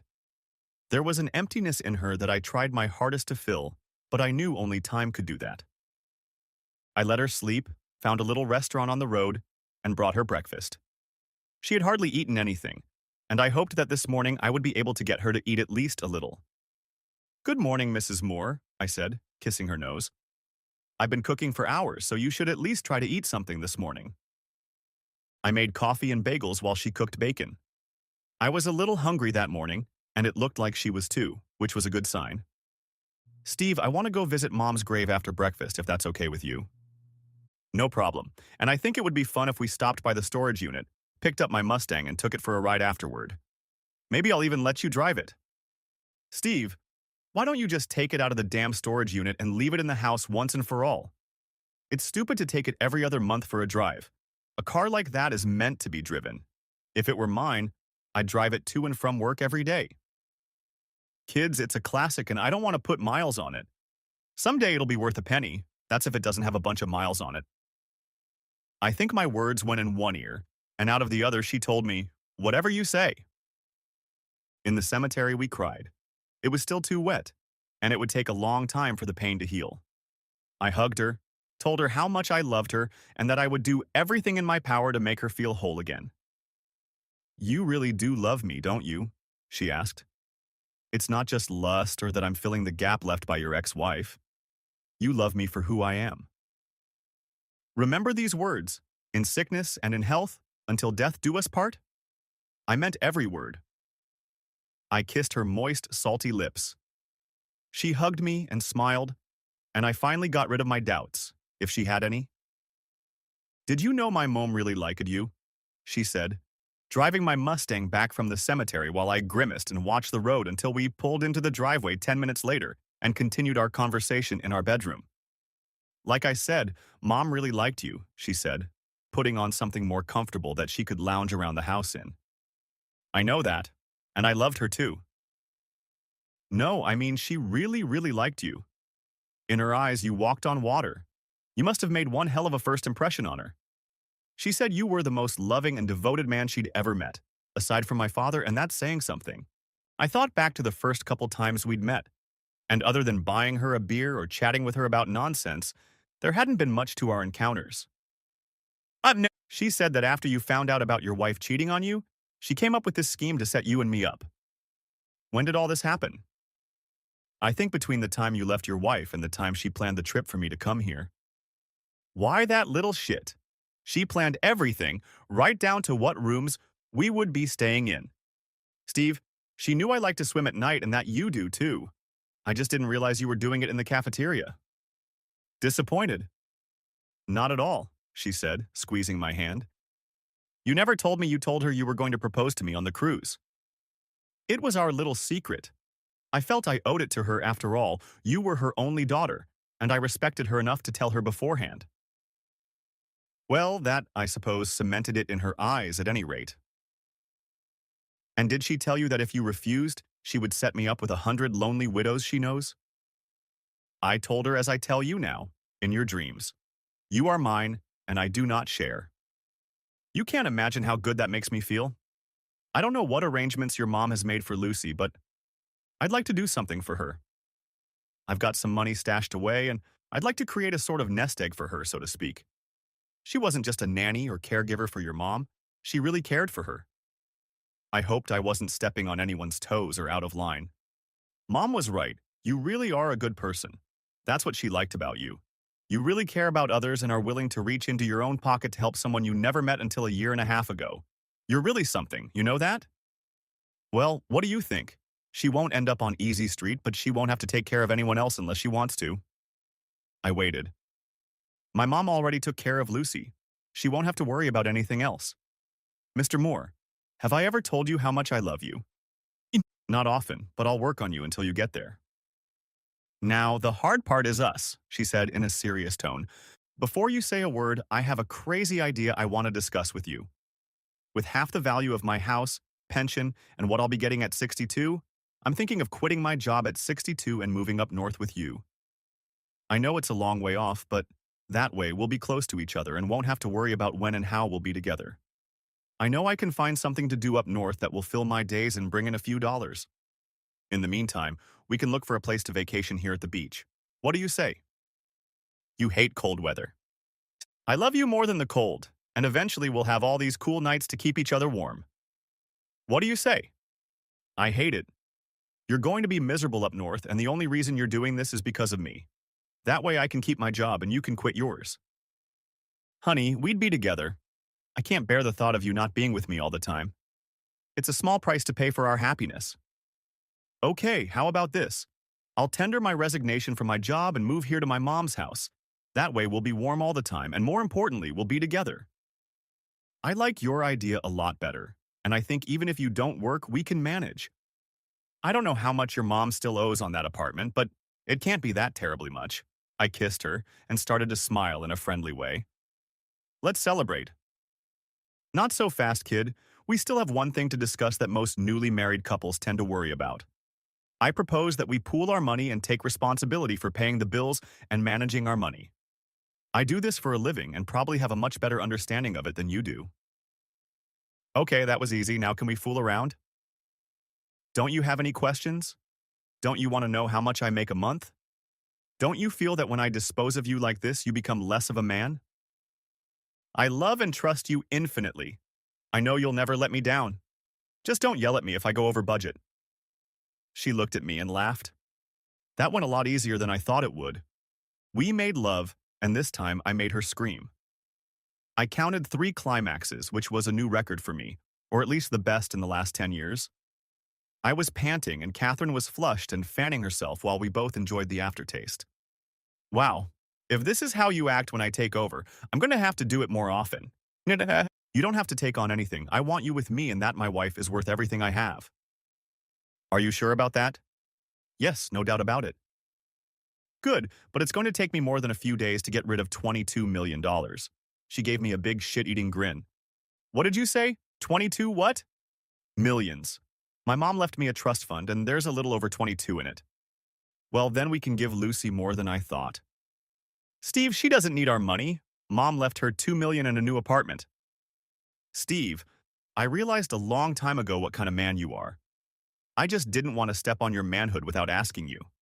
So you submit your application, I submit mine, and we find a little shack on the beach with a pool. After that day, life got a lot easier. Now every night I mentally quietly thanked Esther and remembered the words she always said to me. Steve, I have plans for you. I guess she did. Guys, I'm currently experiencing some problems with this channel. For this purpose, I have created a second channel, which will soon publish videos even more often than this one. The link will be in the description or in the comments. You can subscribe to my new channel right away. Thanks for watching. I hope you enjoyed this video.